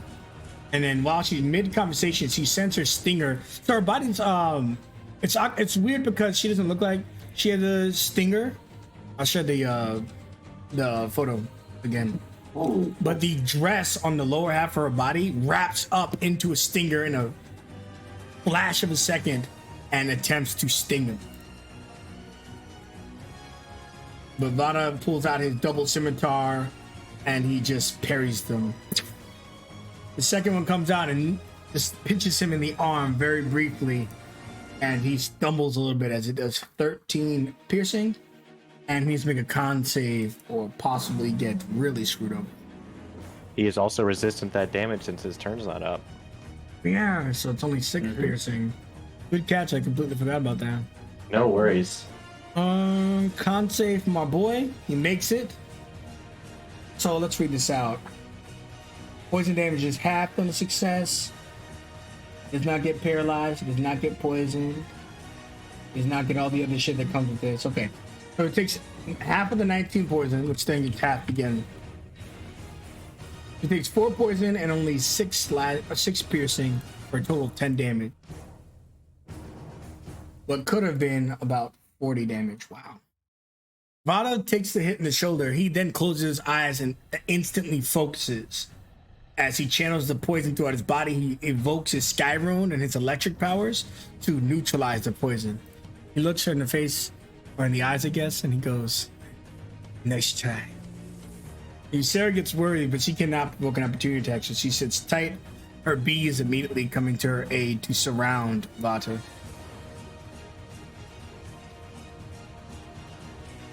This the final one would have to dash. He's 5 feet too far. And this one can't provoke an opportunity because Only a single hit point, so it will sting the newcomer Mortis. But Mortis takes his walking stick, his cane, and just swats away all the bees. I mean, the wasps, excuse me.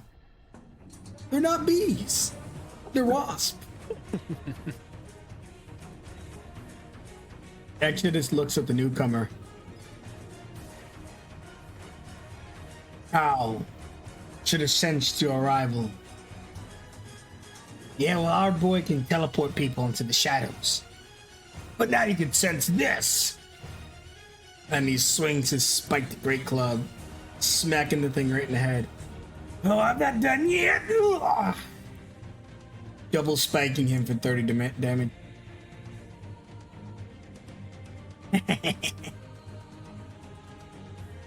Don't go too far. Stand by me, a real hero. Nothing's happening immediately, but you kind of get the idea that standing next to Nimbus, you have a little bit more safety. As long as I'm on my feet, no harm will come to you. Emerald just looks at that and then looks up back over the Judas. So we're just getting lunch after this, or?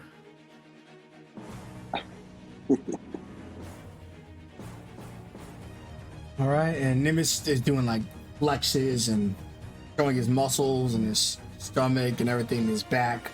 I'm the symbol of peace. He's got like an All Might energy, but he's really ugly, so it's not working for him.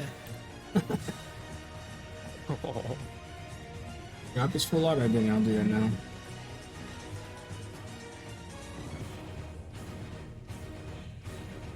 Excellent. Eeny, meeny, miny, mo is up. And he lets go of the antlers. More trouble. Always more trouble. And you see him look down onto you and give me an athletics check as he attempts to throw you off of the stag. Got it. Let's go. Pop. Oh shit. I'm going to pop for... Actually, screw it. I'm popping all my Master's Guidance. +6 to that. Okay, and he tries to grab you and he fails. So he masterfully dodges technique. Fortunately, he commits another attack for the same thing in place of a regular claw. Got it. So another athletics. Yep. Let's hope. Oh, come on. Oh. Well, Unfortunately, he only got a 14, but it does beat a 10. Rest in peace. I got no other way to boost it. He grabs you, puts you into like a baseball throwing position. hold up. I do actually have a plan for this. Uh-oh. Thank you, Phoenix. As this thing just like reaches out its claw and tries to grab Tyrandrum, the force of the impact seems to just like shake his head for a moment, and as it touches his shoulder and like whips back into position again, the dice within the eye starts to swish around as Game Changer's eye kicks in. I get to re-roll the d20. In exchange, it has the chance to cause a lot of shenanigans, but we'll deal with that when that happens. Oh! No shit! Yeah! Oh, that could get really bad. Oh well. So first off, there's a couple things I need to check. There's a cumulative 50% chance that I have to wait until dawn to reuse the die, so let's go ahead and do that D100 roll real quick. Below 50, it's on cooldown until next dawn. Above 50, then I have one more use of it before it's just permanently out until the next dawn. Okay, still got one more use, thankfully. And the D10 effect for that randomized. This could get really iffy. Number 3. Oh my god! You transform into a stuffed toy! No! Whoa! Shit! I transform into a stuffed toy resembling myself for 1d4 rounds, during which time you're considered petrified. Wow, While so you can't move petrified at this all. way, your weight decreases by a factor of 10. Tarantum's new favorite person to hate is Phoenix. Well, At least that means I'm not going to be engaged with this thing for long if he's going to send me flying. Yeah, It's you're like a whole Lego. He toss your Just ass. rude. I'm going to say this is going to really confuse him. I'm just going to hope for that, okay? He goes to throw you and you see the toy in his hand. Go give it a D4. Let's see how many rounds it is. Oh, God. Oh, not too bad. Okay, Not too bad. One round, but that's good. So when you end your turn, you revert. So he goes to grab you and he sees this little toy in his hand. He's like, huh? And instead of throwing you as far as he was, he just chucks you into the water. Okay. How much fall am I taking? Your toy. 20 and 10. So you would take 3d6, but I'll give you resistance to it. Okay, 36 with resistance. Hold on. Just half whatever it would have been. Okay, so 4. Just 4 damage as you just plop into the water and immediately begin to sink since you're a stone. I distracted him. That's all that matters. Yeah, that's all that matters. And he costs both of his attacks. He looks at the doll and he just goes, well, that's a game changer. And he continues on his way. And he grabs the antler with his final attack. And if he has one more round with the statue, he'll break the antlers off. Now, that's not going to destroy the place of power, but it is going to bring him halfway towards its destruction. So one more round for him to break the antlers, or rather 2 attacks of his 3. We'll see. Vata sees all these creatures around him and he looks down at Sora and he gives you a wink. And he focuses as he does a jump over her head like Obi-Wan does to Maul.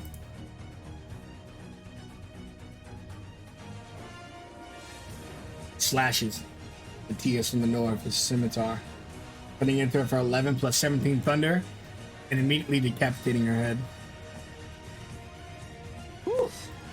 As you guys beat her up so much, she cannot survive a 28 damage. The moment she disappears, all of her wasps die. Then, with that leap and that same motion, lands next to you since it was a 20-foot drop. How do I'll you use my say? reaction. Nana Lee? I will use my reaction to hug him. The with both his blades just kind of cross hugs you too. Fight. They will rule the day. Let us show them the power of the wind, Vata. And he runs into the fight. Unfortunately, he can't get to anybody. He's in his full speed to get into the fight.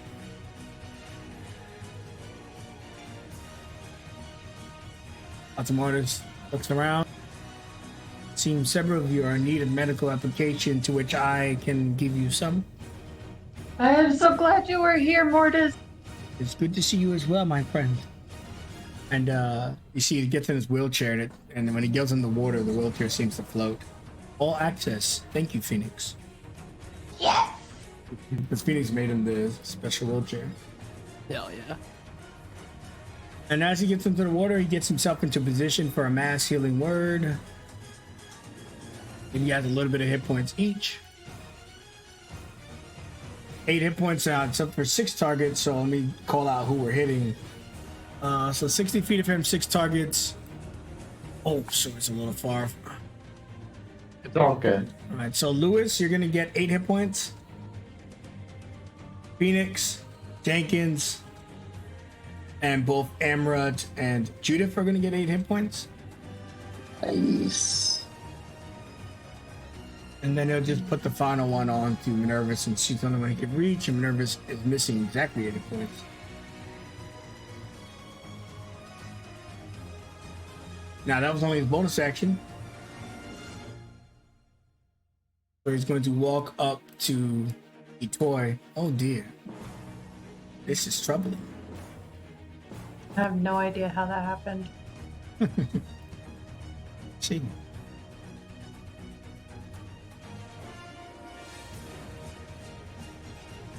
So he looks down to the toy and he holds his he fixes his glasses and he's trying to observe if you're taking damage in this form, but you do have resistance.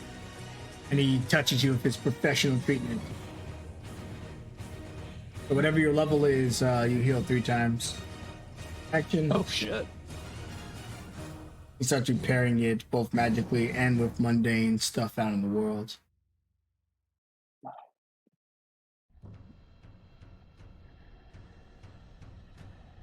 Sora.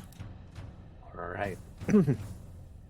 As Vada runs off, Sora can't help but feel the urge to show off just how attuned with the wind she is. So she's going to expend a key point as her bonus action, and she's going to use the dash action, Step of the Wind, essentially going all the way up to 90 feet of movement. Coming right next to him before she just bolts up the steps. Just hopping on over thanks to her air runes, enhanced jump. Hops here, and with 80 feet of movement, we're going to hop our way up right in his face. Nice. As it's just this gust of wind flying by Vada and Minerva as Sora comes and lands on top of the statue and stands up tall and cracks her knuckles. You would think with 3 heads you would be smart enough to know Palm is not a friend of yours, but clearly some sense has to be beaten into you. Palm? Yes, and now you're going to know these palms. Oh shit. Holy shit. You ain't joking. Hands. All right. It's only I will maximize the 3 for 8, so that'll be additional.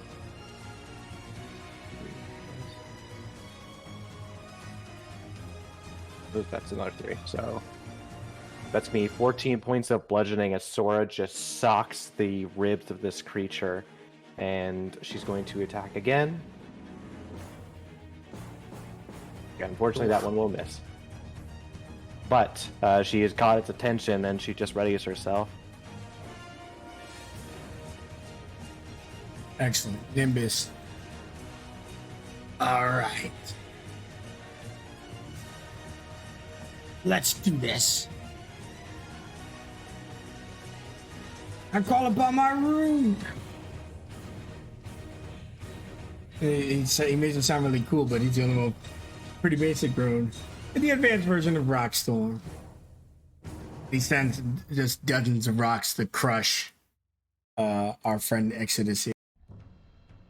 Make a shame saving throw. He fails with an 11. Getting hit by 33 damage worth of bludgeoning, and you guys can see the mummy is fully exposed at this point. The hands are up. Oh, please. I didn't want to hurt you. I've been holding back even. I haven't really tried either. And Nimbus puts his hands on his hips. Now look at him. He's a bitch.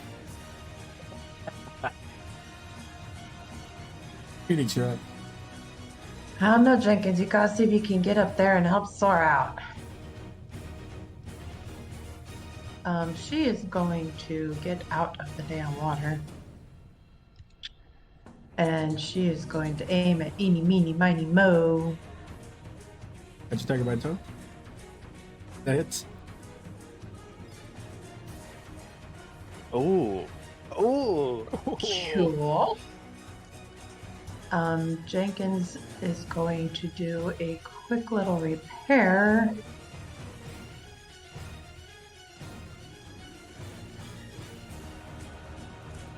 And then he's gonna see if he can get on top of the statue to help. He probably can't, but I repaired him too much. We will fix that. Yeah, he can start his climb. It's just difficult. All right, he will start working his way. You know, I'm gonna say up the hind legs. Get up there.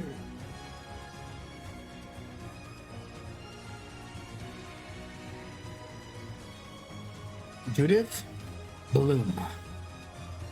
All right, Judith is going to with all these people. This is the first time that they've all been together. So she's going to say, "All right, let's show them what you all can do." And I will bonus action photograph you. Hell yeah. She almost said we. Almost. But she stopped herself. I don't get Vanta though, but I'll say this is a video, so I can make sure I get Vanta in that. When it shows, when the Drip King shows back up. DK, hey. Then I'm gonna move a little bit.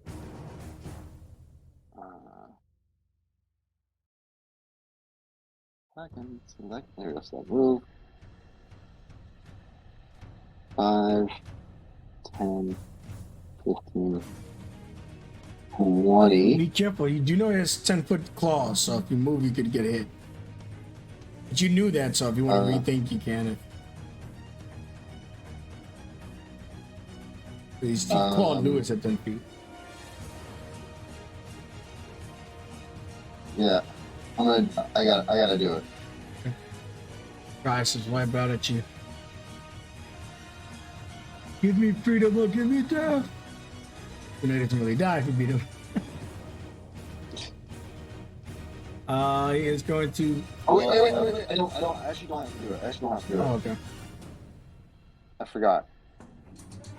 Because I was going to use my gun, but I have disadvantage anyways. Oh.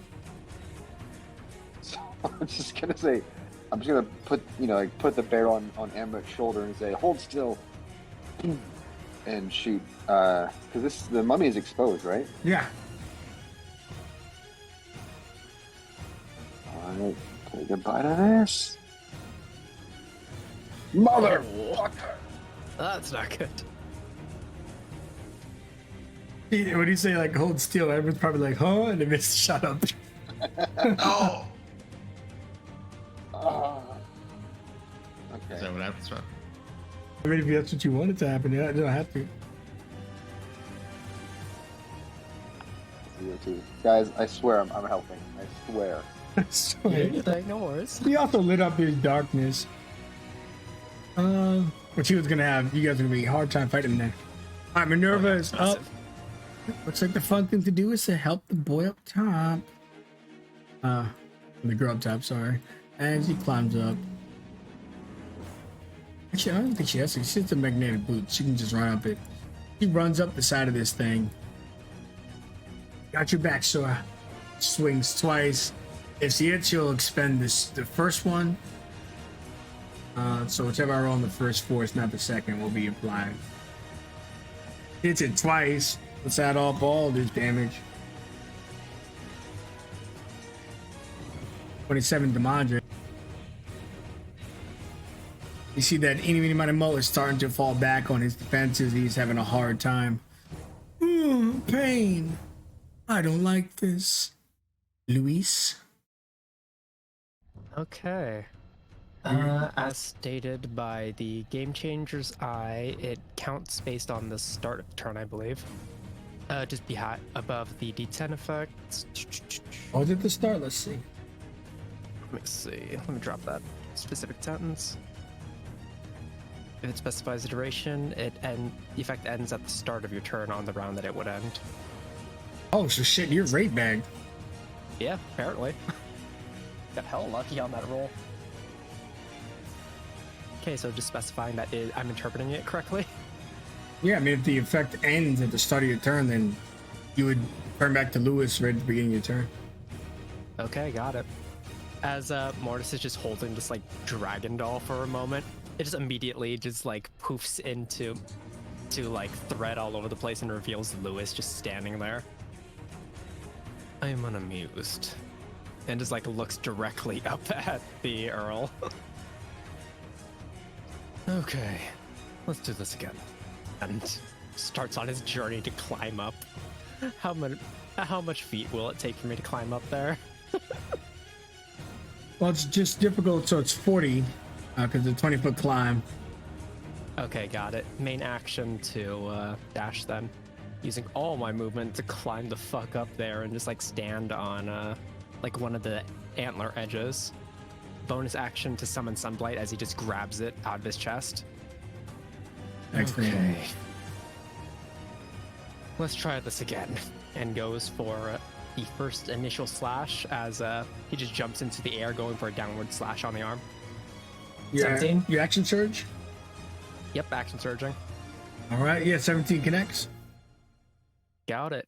And as the necrotic energy just like slashes into this thing's shoulder, and this is to send a message as he grips the grip of the blade, and the blade itself seems to just like fall apart into like black scales that engulf around before swirling around above and becoming what seems to be a giant dragon's head trying to bite down on them. As I will be using a charge of Sunblight. Oh, nice. I'm going to need What? A DC 15 con save. Okay. Eeny, meeny, miny, moe. There you go. And it pierces necro resistance.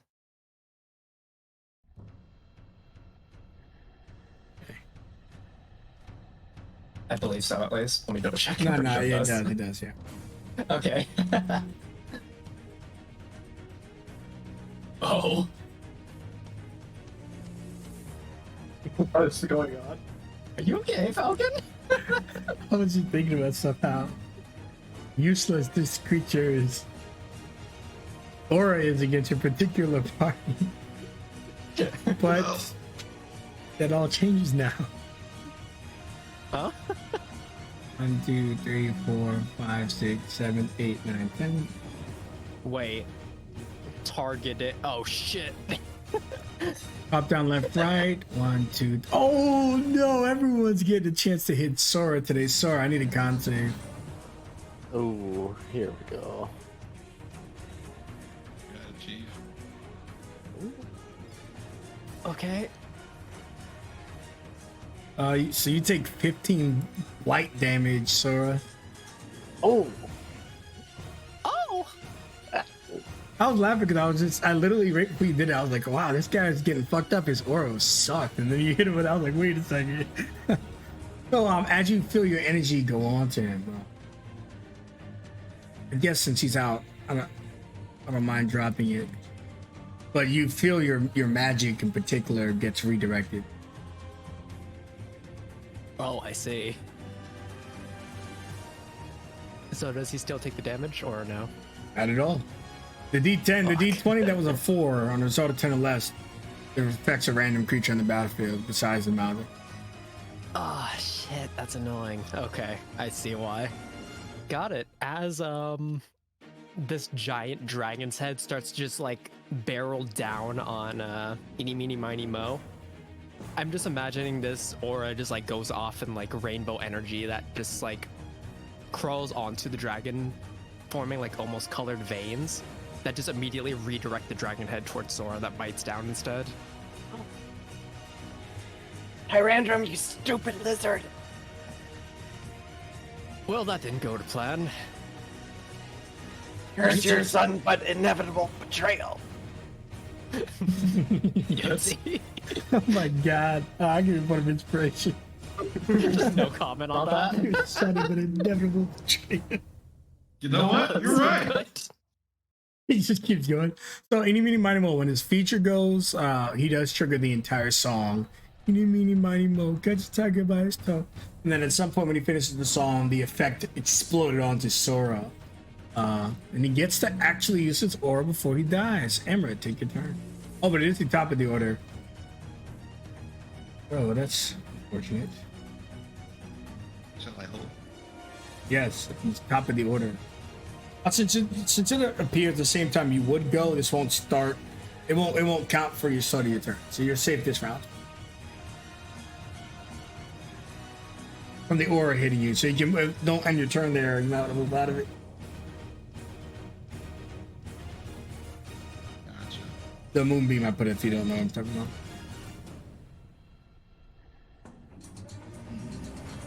Oh, actually, also, rune abilities, do those come back with a short rest or a long rest?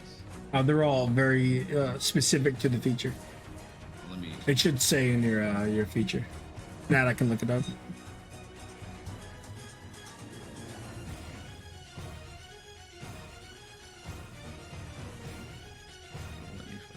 Oh, here we go.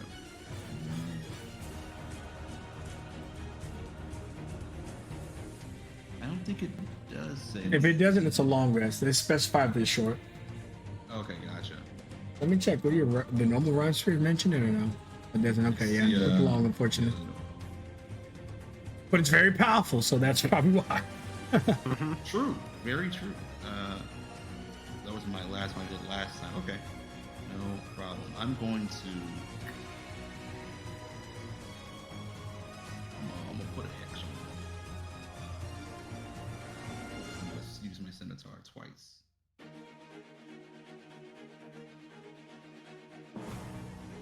Nope. You say no, but your first one hits him now that he doesn't have his protective case. Oh, I'm just in the mummy now. Yeah. You want to describe the kill as he yells, "No, no, no, no, no, no!" Your second attack. Yeah, seeing as like this probably just like dented up the whole like front of the like sarcophagus. Ember just leisurely just like walks in between him and Nimbus and just kind of like climbs in. Well, pretty good show, I guess. And just cuts them down twice. And then just steps out as it just falls over. And he got that all on epic video right there.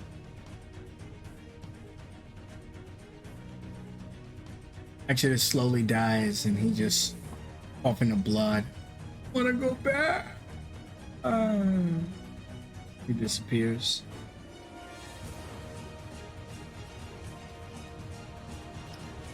Alrighty. And Ember will start making his way up to the rest of the fight.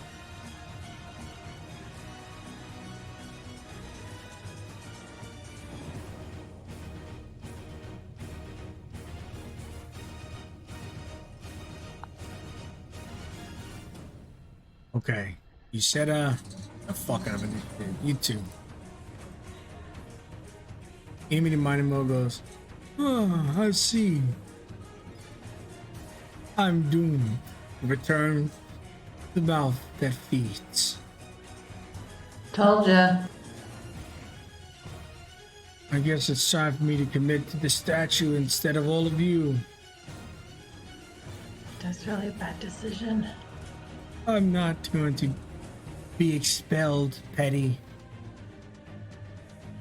And he lays down prone. Send me home.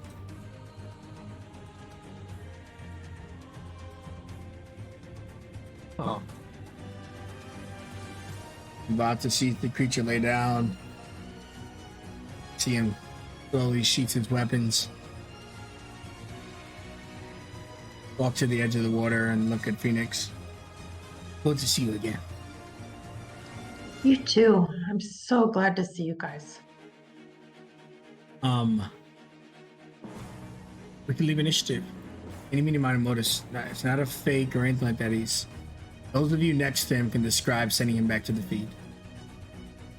You don't suspect you can turn his legions, but he's willing to go out with some form of dignity. Zora will slowly curl her fingers together.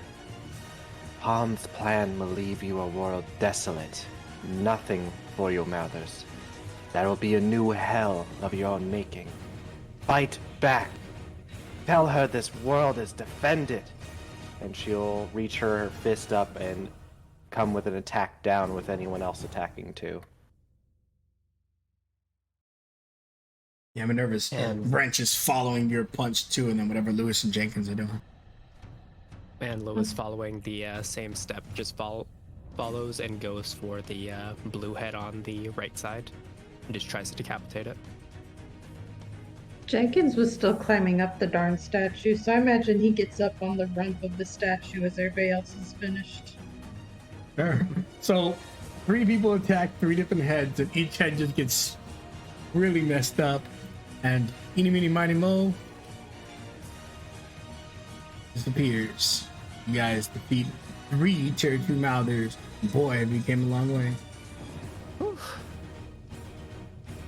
Phoenix is gonna rush over and start making her way to see if she can start mending the damage that was done to the statue. Sure.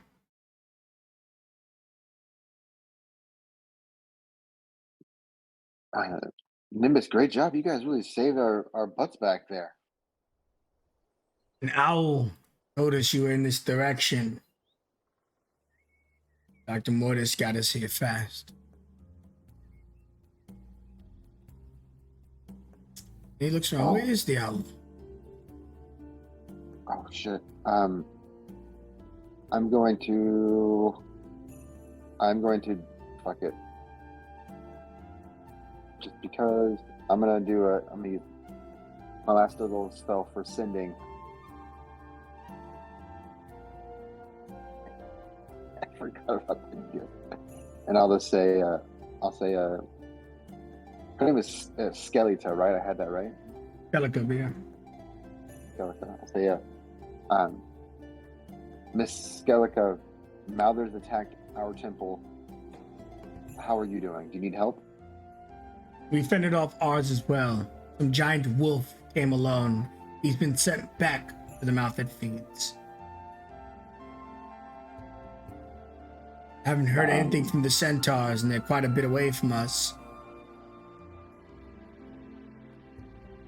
Okay, I'll just run up to the to my lantern and send a between the flames message to that general area. And I'll just say like, our 2 temples are good. We're on our way to see you soon.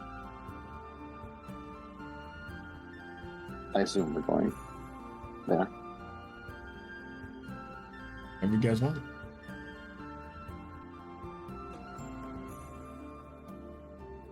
Nimbus walks over to Emran and goes, listen.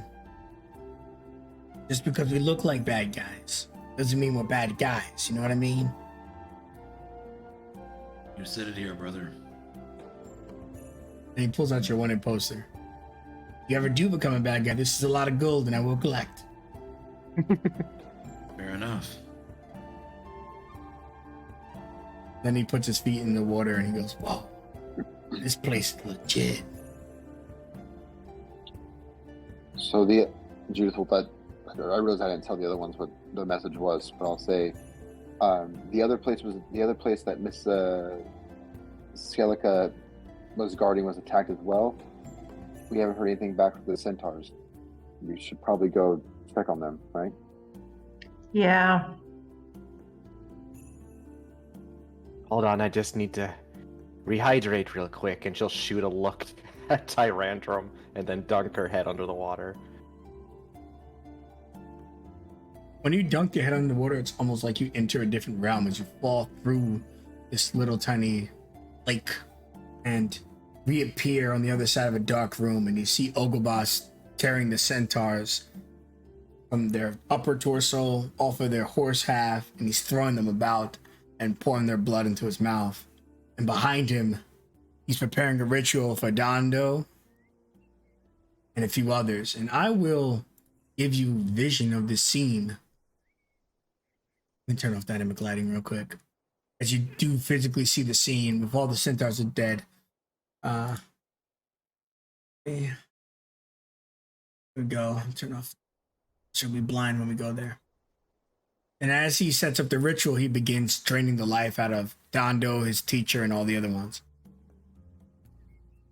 Oh. Oh, shit. What is Bananu doing there? Bananu! After the death of the other members, she really wanted to join the school, and the teacher obliged. Oh, no. Do I have much control? Can I rip my head out of the water? Or have this feeling of trying to break out of here? Yeah, you could just try. If you focus, you can return on time. But you see him setting up the ritual and start absorbing their souls. And yeah, you return to wherever you are right now. It's like spit take from hell as Sora her head just comes craning back out in a massive splash. Gotta go now. Where is it? It's in this general direction here. I'll pull out the crude map. Ogabos is sucking the life out of Dondo and the rest of the class. Is there We any need to faster go. way to get there? What is faster getting back to the airship or just going now?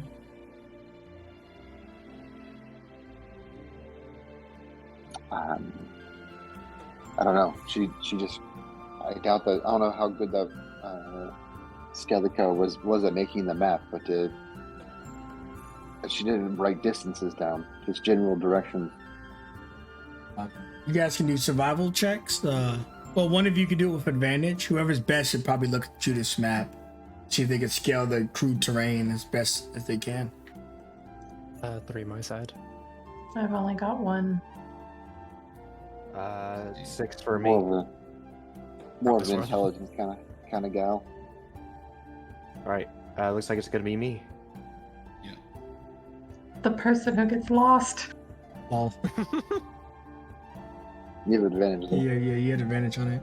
And this Okay. is her brother. There you go. Yeah, you could see that it's about if you were to just walk there like strolling, it could take you up to 2 hours, but you run quickly, get there in half the time in about an hour.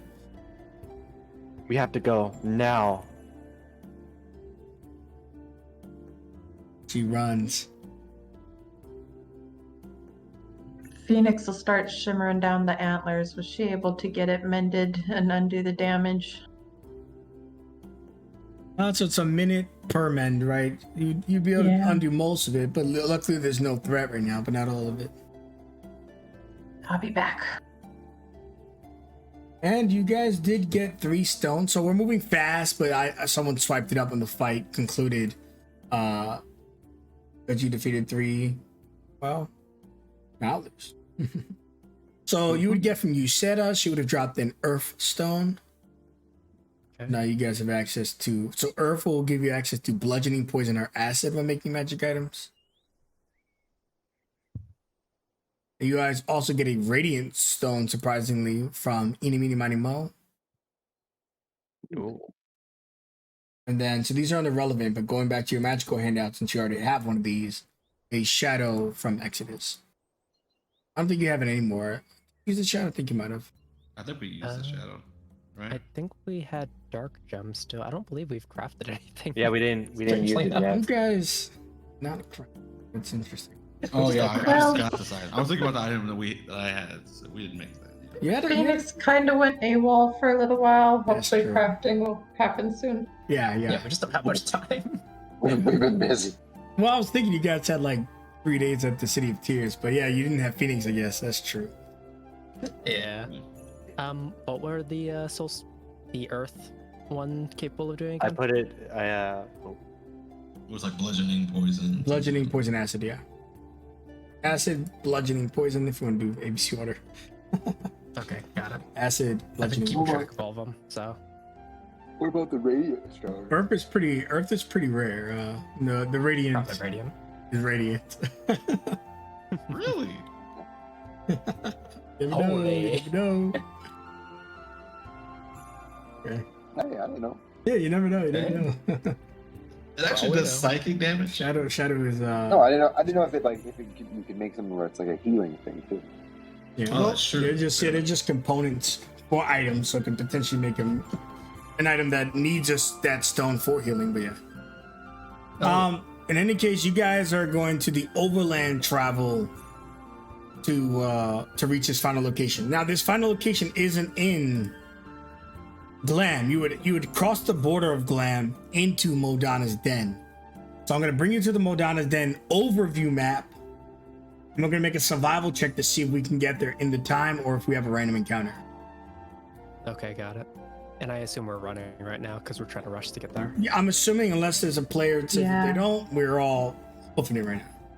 Is there anyone who can spare any healing to me at all? It's okay if not. Just wanted to see if there's anything available. I Before have a healing potion I can give before you. you do that, I mean, Mortis would be better instead of wasting your potion.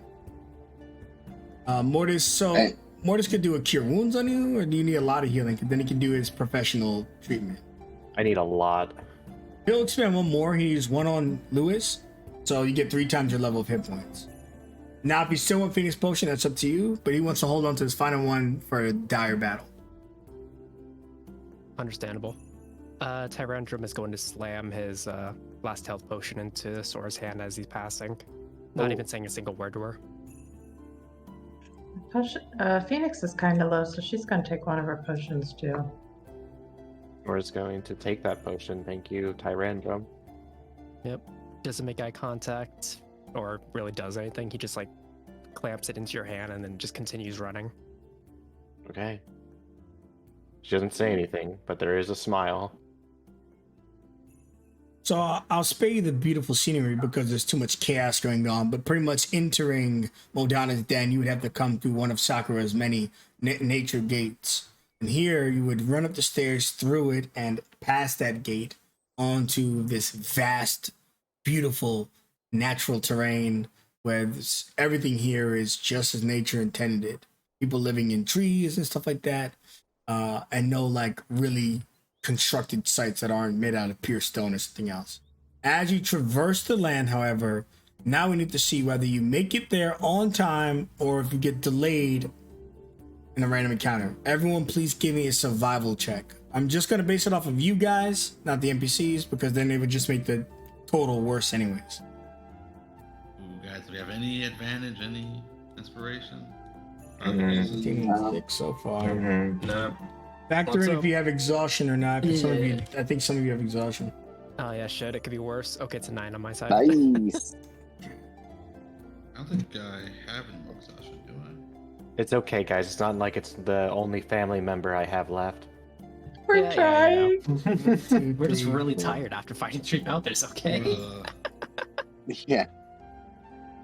Remember, you didn't go down in the last fight, so you're a flat roll. Okay. Unless you have Vince person. Right now, the number's looking a little rough. Oh. It remains, so. You guys are not going to Oh, make we're it. fucked. Yeah, you guys aren't going to make it. Nope. Unless we Do do. want to include the NPC? Maybe it's a random encounter of like a unicorn that No. likes to heal people. Yeah. Maybe. I mean, you joke, but since it's Modana's, and not all of them are actually aggressive random That's encounters. Hopefully. So it's possible. So why don't one of the players give me that D4 to see what random encounter we get into? I I'll got go.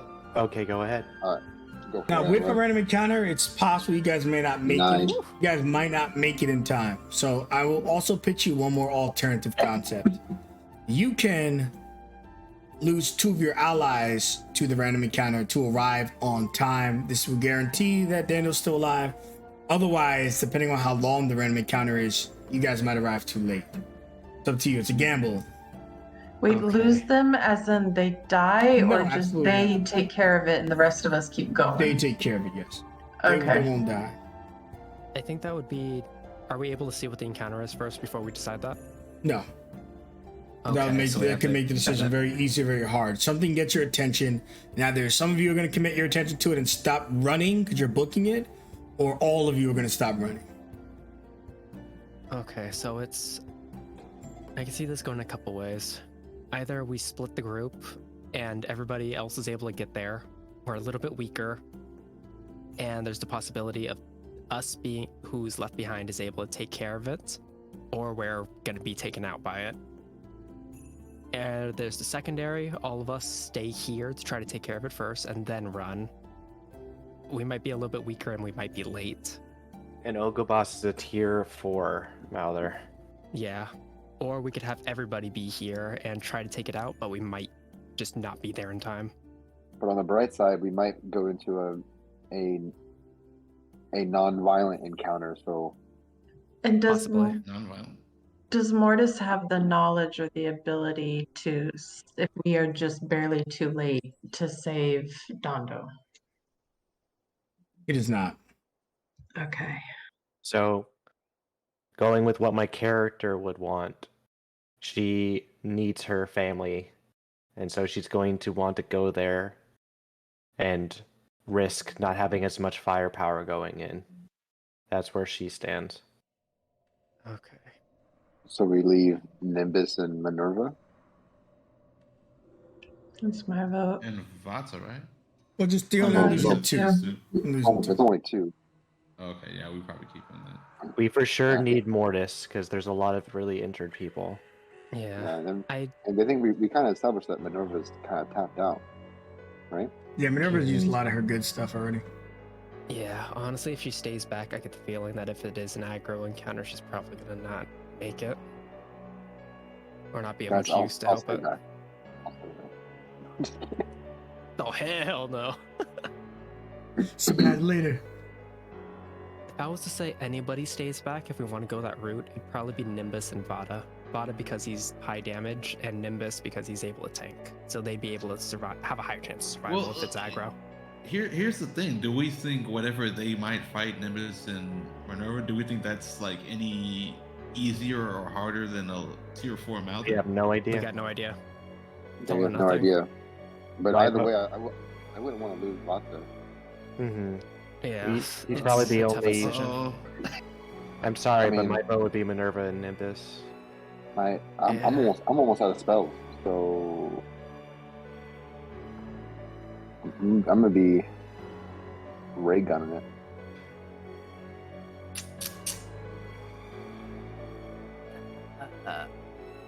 Okay, if this was Lewis right now, he wouldn't allow that. But it's It's because it's Tyandra, Tyrandrum though. that he doesn't give two shits about Minerva. Oh. So he'll probably end. Like his current contract is to protect you guys. That's his entire thing right now. So he's gonna stick with you guys regardless. Getting real called. Got the fuck moves called. To get out? I think it's get out. Vibes with how Lewis is just No sitting idea. inside his own body, just watching someone else operate. Oh yeah, yeah. That's essentially what's going on. Well, So- Lewis is kind of preoccupied with other things at the moment. That's some complex. Yeah. Yeah, but I mean, like, we can't obviously leave any of us. Nimbus is powerful, and he wants to be a hero. He can help protect. And Minerva's tapped out.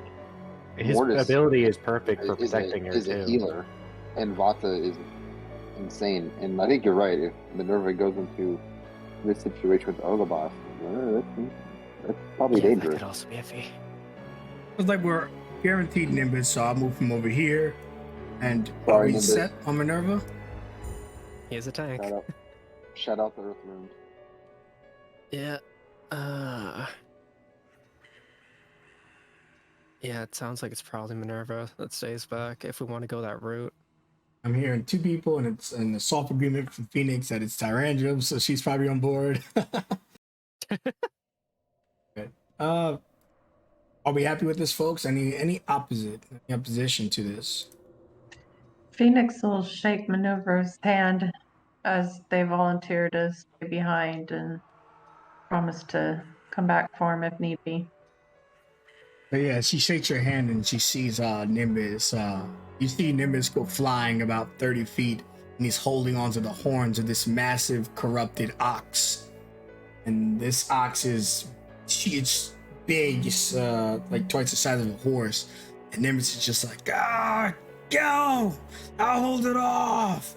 He slams it to the ground. The creature's a simple creature, but it's a very powerful creature. It's fauna. Oh no, not a fauna, it's an elder beast. And Minerva just looks at you and goes, hurry up. And she runs towards his aid. We can take this. All right, we'll be back. There is a brief moment in which Tyrandrum locks eyes with Minerva, but then immediately continues. Again, not saying anything. Yeah, she would look too, and she wants to say bye, but she knows she's not there. She looks, runs, charges to help Nimbus as he's wrestling with this massive ox, pretty much like a dire ox. And you guys don't have time to watch, or else you'd have time to help, so you guys just keep running. And you run, and you run, and you run, and you run, and you run, and you run, and you run. Eventually you arrive in the distance, the ritual halfway underway. all their spirits getting sapped, and Okobos goes, "So you finally arrived. I can finally see you in person. I can finally end this. End your line forever." Yeah, and you still couldn't do it yourself, could you? Says the one in heavy company. I'm not the one alone. You think Palm is your friend? She has enslaved you. You call yourself so proud, and yet you've willingly let her leash you. I know my place.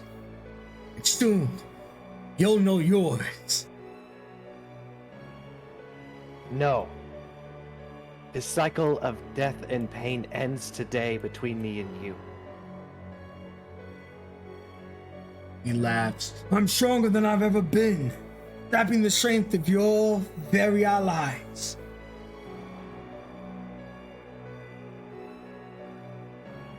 And as you cautiously approach him, once you get to this center, Okobos leaps. You see this stone with red markings that are glowing as the energy continues to sap into the stone. He looks at all of you and he just goes, "So you all have chosen death." And the session ends. Don't move us from the map yet. Woof. When Okobos leaps, can Phoenix activate the ring that she gave Sora? Oh, what does it do? It's basically warding bond. Yeah, sure. Yeah, take one more step forward, because realistically, Terran would try to be up front. I was typing, so. I'm okay with you guys arranging yourselves in here. No, I'm just streaming a second. So if you want to be in this box here, you can. And if you don't, if you like where you are, for example, you're out here, you could stay put. Okay, thank you for being merciful. Okay. Well, there's a fine line between fiction and movement and mechanics and stuff. Okay. So you see that you're at this place of power, which is this fluidic circle in the center and these blue panels. Another powerful place. And Okobos standing before you.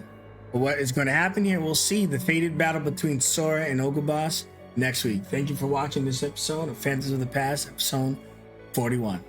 Good night. Bye-bye. Good night. Elon.